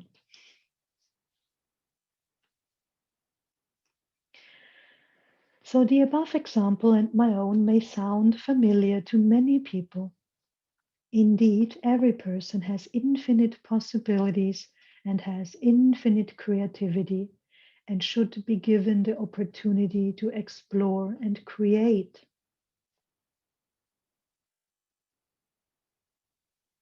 However, it is not just other people who can impose their ideas or expectations on us. More often, it is our own expectation and ideas that bind our own hands and legs and restrict the freedom of the consciousness and the manifestation of our creativity. Too often we cannot break out of the confines of our own patterns, nor do we believe we can.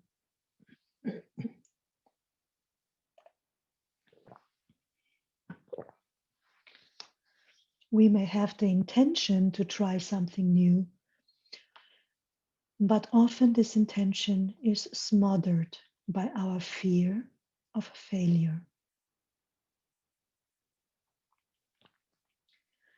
We too easily persuade ourselves that This is how my life is supposed to be. Or it is better to wait a while and see. Or it is time to give up.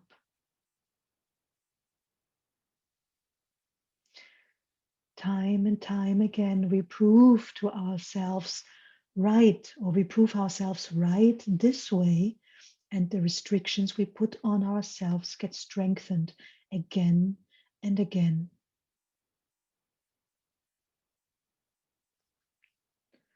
Why would you not be able or allowed to attain realization and wisdom or enlightenment? Why not you? It's what we truly are.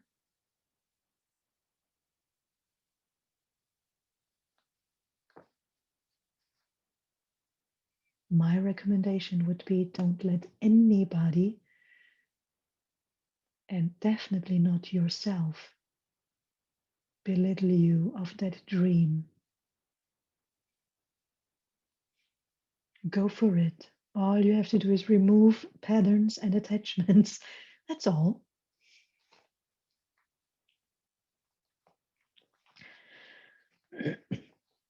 Our restrictions that we put on ourselves get strengthened again and again, and we then attribute all this to those unchangeable factors such as gender, family, background, genes, external situations, or other people, and lose the driving force from within.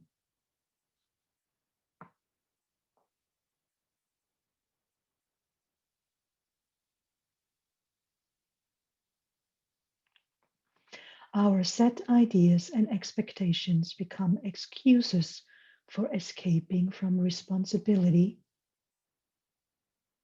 and commitment. It is as though we put out the fire of hope with our own hands, the hope that we can make change to life.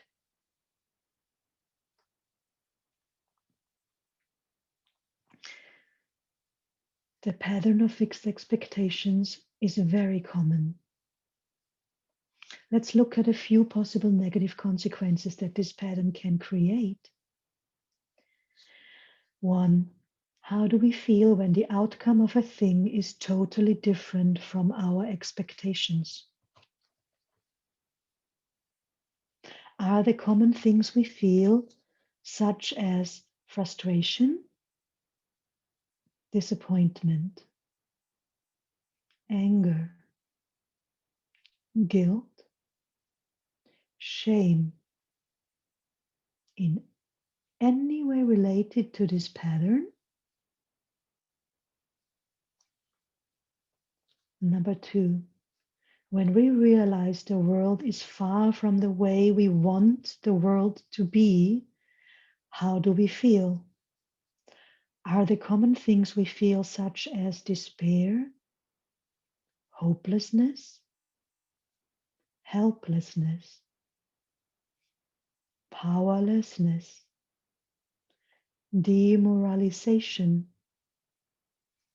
depression, anger, in any way related to this pattern?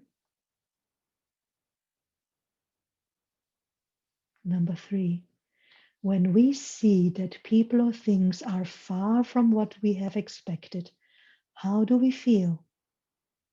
Are the common things we feel such as discontentment, dissatisfaction, disapproval, disappointment, hurt, ambivalence, frustration, sense of loss or hopelessness, in any way related to this pattern?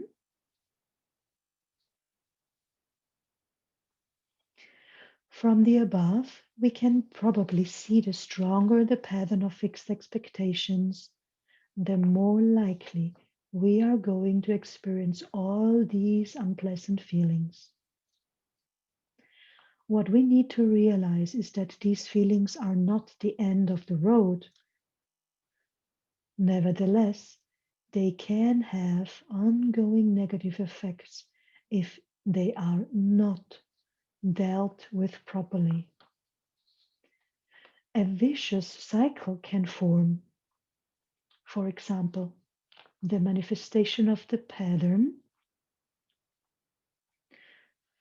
to unpleasant feelings and emotions, to harmful thoughts and ideas caused by the unpleasant feelings and emotions. Harmful speech and behavior is next. Then conflict. From conflict comes tension and problems in relationships. That leads to negative effects on all things between the two parties. And then more unpleasant feelings and emotions. Then again, harmful thoughts and ideas caused by the unpleasant feelings and emotions.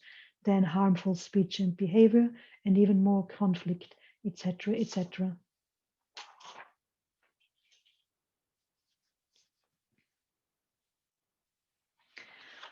Wow, it's so powerful, isn't it, to see the connections of our patterns, how they operate. And that brings us to the possible replacement information.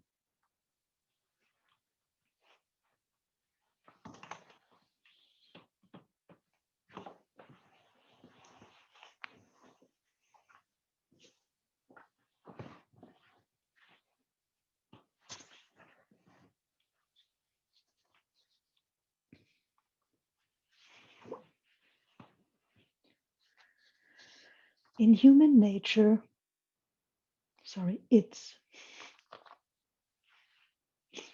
it's human nature to want things to develop in accordance with our wishes. Connect with your heart if you have forgotten. Allow the possible replacement informations to just seep into yourself, fill you, and activate your Shen and your hope and your strength to your commitment.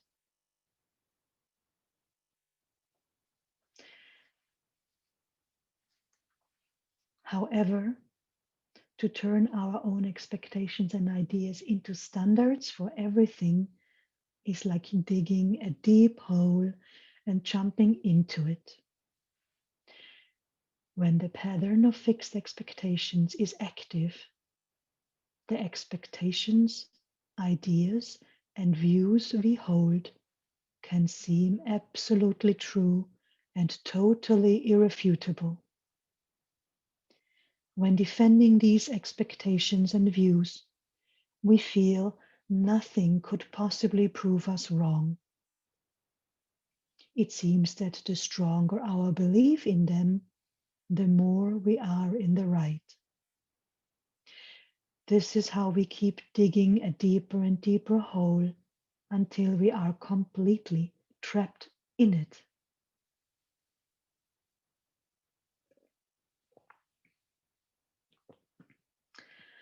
The reality is that everything follows its own law of change and development.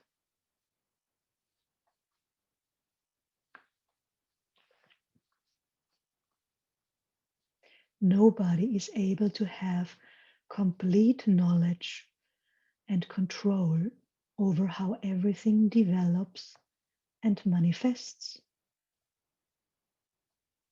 Nobody is born with the ability to make everything go the way they want, nor can this ability be acquired. The good thing is, we do not need this ability in order to make life healthy and happy and to grow. We just need to know how to deal with things that don't go as we expect in a healthy way. Life can then be a process of learning and growing and can be full of wonder and enjoyment without holding on to our fixed expectations and ideas.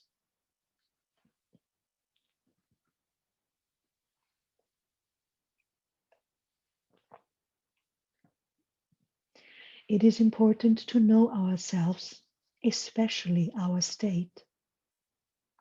If we want to steer life in the direction that is healthy, if we want to steer life in the right direction, we can be so used to focusing mainly on our own personal cares and concerns. Therefore, it is so easy to look at things and make decisions according to our own wishes and desires. Our thinking follows our own logic and all that we think should be, and we make judgments and conclusions from there. It is no surprise that we assume others will think and act as we do, and we judge them from that perspective, and hence misjudgment, misunderstanding, and bewilderment are the inevitable outcomes. Not to mention that we engage in building a story upon our fixed expectations and take ourselves even farther and farther away from reality, while pain and suffering continue to build up. So this, not to mention that we engage in building a story upon our fixed expectation, means that we have, we have our own expectations, the ideas and notions, and then we build stories to that. And the story building is done by the mind, who doesn't feel totality, who doesn't feel compassion, who doesn't feel patience, who doesn't feel that it's necessary to conclude, to be inclusive, to accompany, to be accommodating is where I want to get to. Yeah. The quality of life to a large extent is determined by the quality of our consciousness.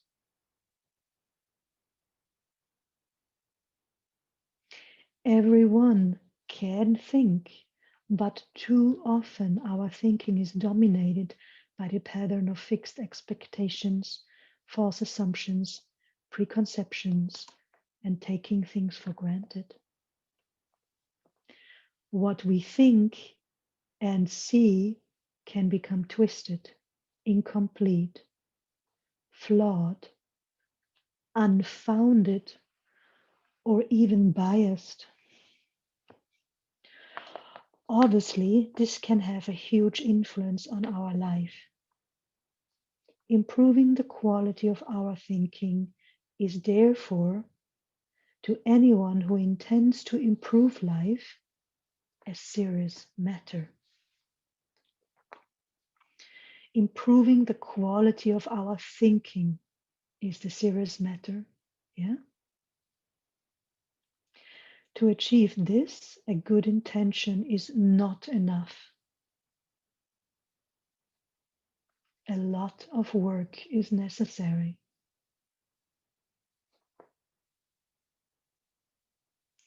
This just makes me think of yesterday.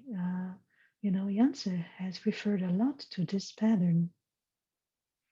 That a good intention is not enough. A lot of work is necessary. Let's look at what can be done to change this pattern. The following points can be used as reminders when this pattern becomes active. So the whole page here was actually impossible replacement patterns, but I think Janse did us a favor here and tricked our false self into believing this is the possible replacement information already and just gone over the critical points again. So now let's look at the possible replacement information.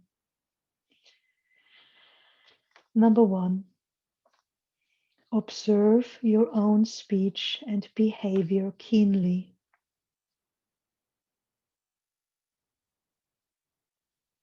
To see if the pattern of fixed expectations is active, because the manifestation of this pattern will likely cause others to feel uncomfortable or even offended. I have to learn a lot here still. Be vigilant and aware of the expectations and ideas from your consciousness, especially when you are disturbed by what happens or when you find yourself in a conflict.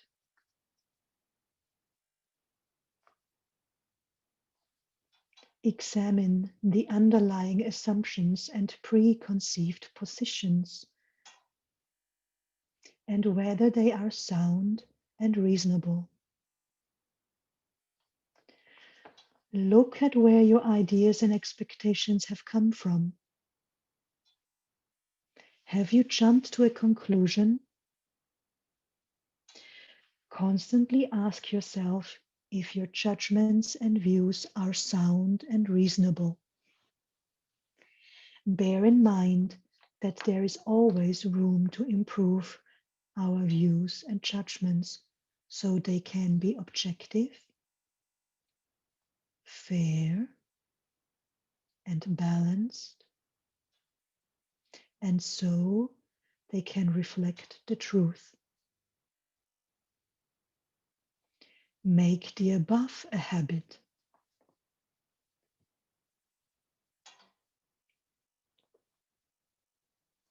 Number 2,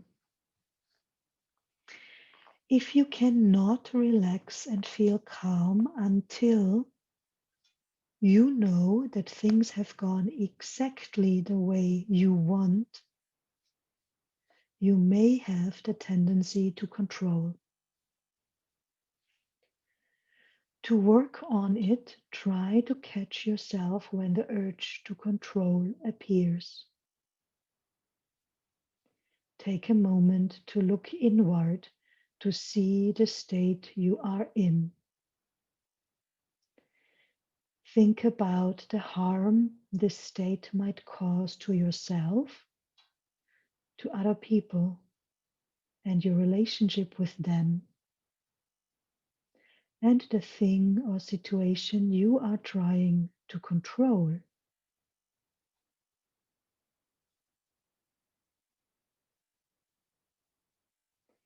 Examine where the sense of insecurity has come from.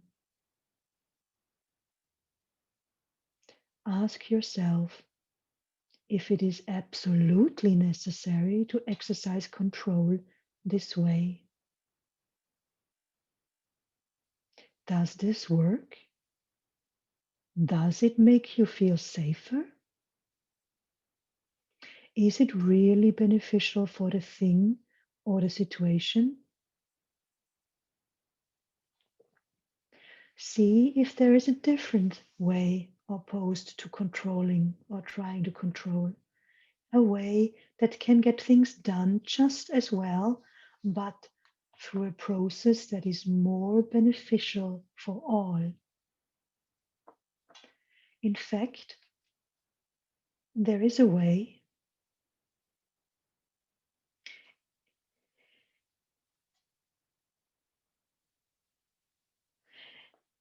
If you can be more open and have more trust and gratitude, people will have more space to exercise their potential and their creativity, and they will be more inspired to perform their tasks well.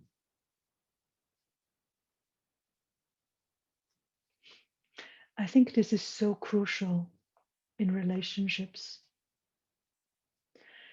When I can manage to conquer up or muster up more openness, so when I can be more open and muster up more trust and more gratitude, they actually have the space to be creative and inspired and to perform their tasks well. Doing this in such a harmonious environment is not only enjoyable, but also beneficial for growth.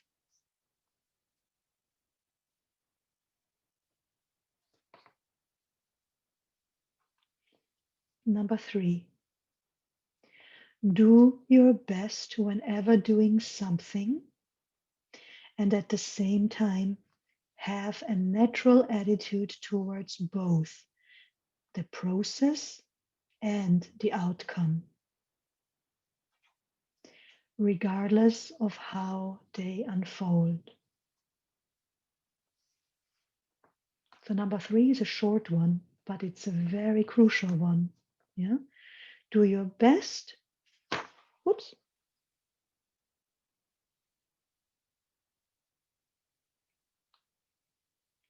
It's the time in web class. Sorry, my earpiece just fell out. Do your best whenever doing something,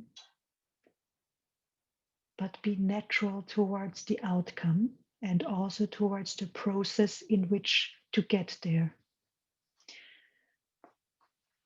We don't need to worry about the outcome and the process.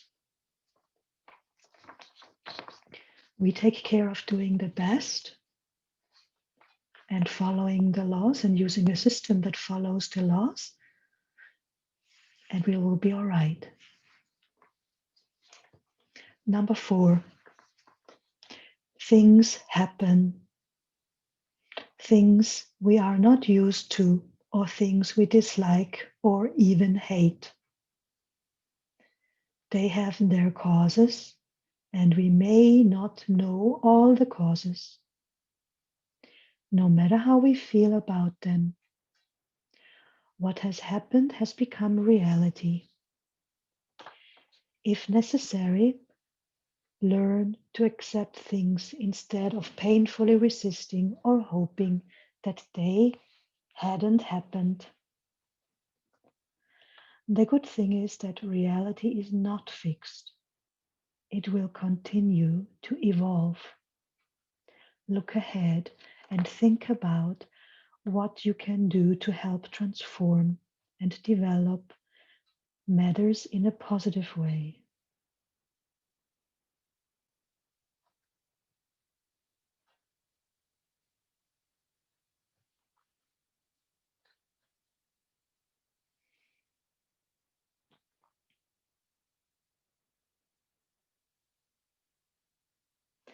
I will repeat that. Look ahead and find about, look ahead and think about what you can do to help transform and develop matters in a positive way.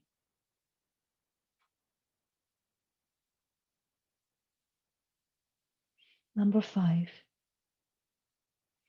If a person has the habit of complaining whenever things are going against his or her expectation, it is a matter that needs to be taken seriously. Complaining is an extremely negative and destructive habit.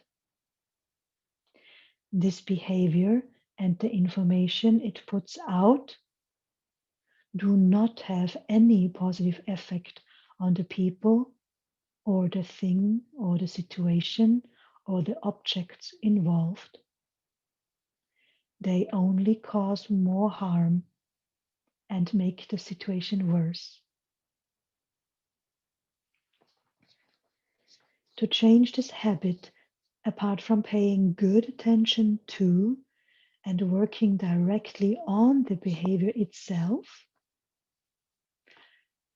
it is also important to change the way we think. Here are some areas that can be worked on.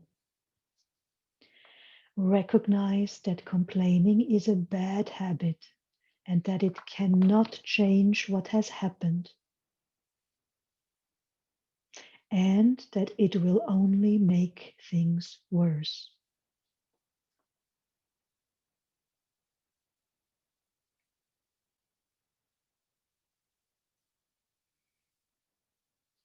Recognize that good and bad are not absolute and not unchangeable.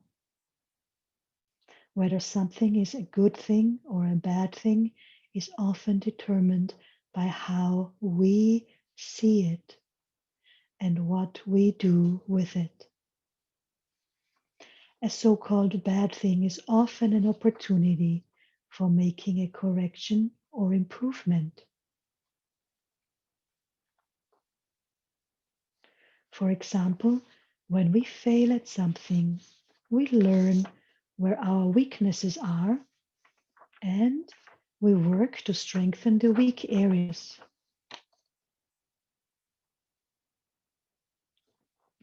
Through this process, we grow. The seemingly bad thing, in fact, is a good thing. It is a matter of where we put our focus and our effort.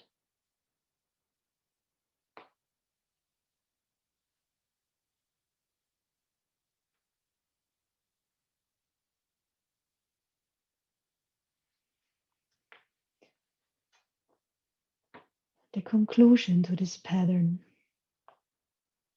is that the pattern of fixed expectations, taking things for granted, false assumptions, and preconceptions can form stealthily without us knowing it. So it's sneaking itself into our life. It is therefore especially crucial that we keep a high level of vigilance. Seeing it at work is the first step in changing it. You may find that when doing the work to change, the real obstacle is yourself. And yet, the greatest driving force also has to come from yourself.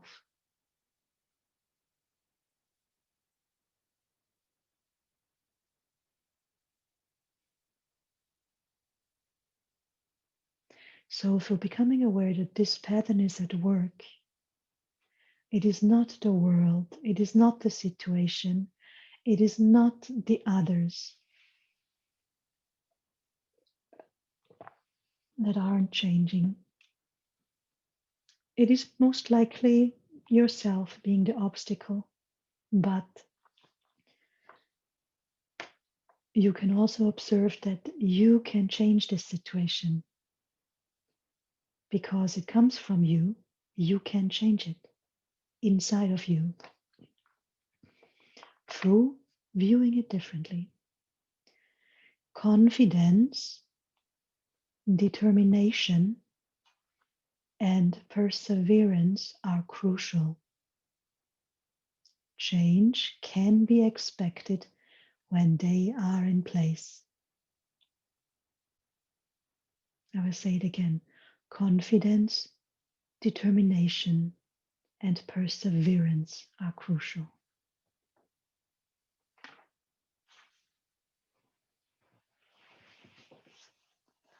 Which brings us to the conclusion of the information inserting part. And I would like to ask you to sit up now for the practice of Ling Yuan. And remember, working on your life is a process. And Ling Yuan practice is sometimes a process too. Today you've heard a lot of information, and listening to information being read or talked about can be, the mind involved. And then it takes a while for you to relax deeply, to unify deeper, to get into a better state for your heart and your Shen to connect better and to bring you the information. Don't worry.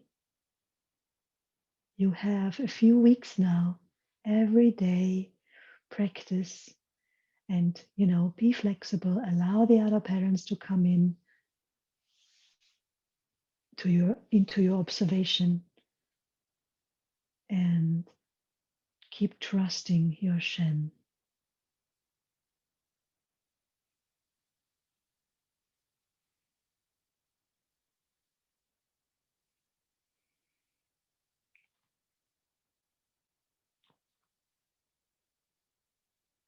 Ready? Draw your vision back. Lift from Bai Hui.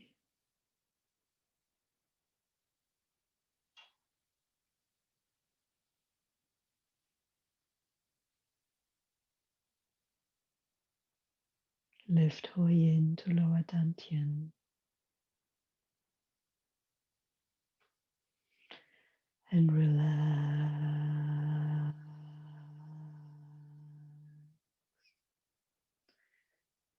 Bring your awareness to the Qi field. And keep in mind that I will silently stop the class so you can sit as long as you feel the need to sit.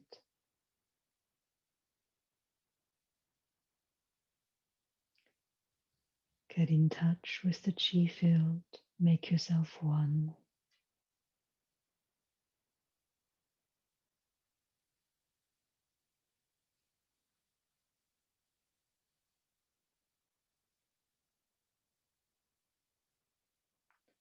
Relax.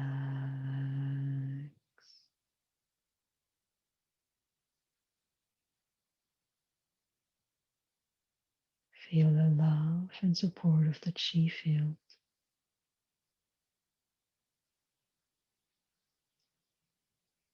Your heart has expanded and become one with Shen Yi. Xin Ling is going to ask the questions and inquire what can be done to transform this pattern. And Shen Yi, with its infinite wisdom and potential, will answer and respond.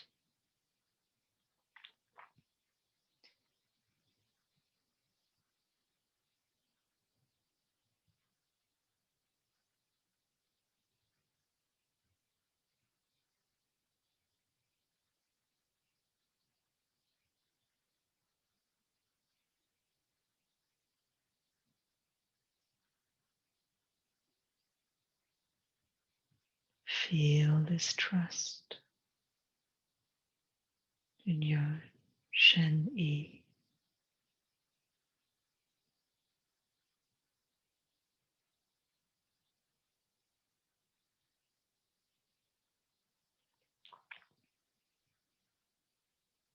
Do you recognize the pattern of fixed expectations, false assumptions, preconceptions, and taking things for granted? What are the manifestations in your life?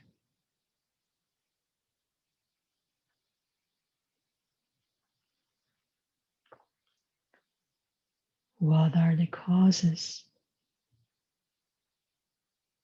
and the formation of the development of this pattern?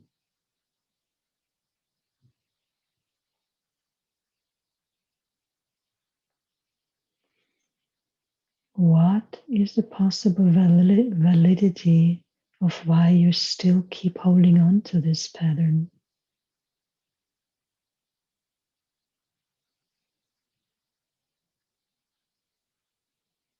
What are the possible negative effects on your life, on the life of others, on the planet, on the universe?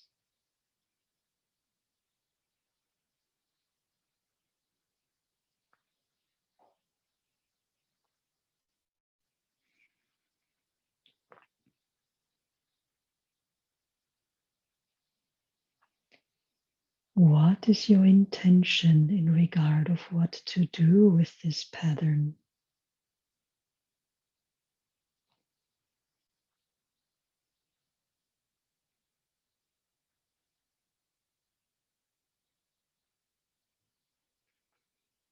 What are the possible replacement information and patterns?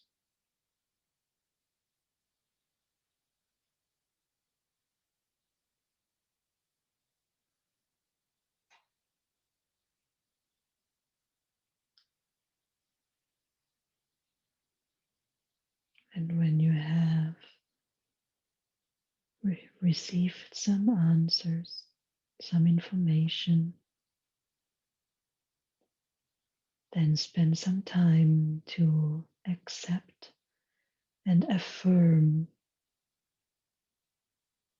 the new patterns in your heart and invite them in your life. Shen Yi is actually inviting you to accept and affirm the new healthy patterns.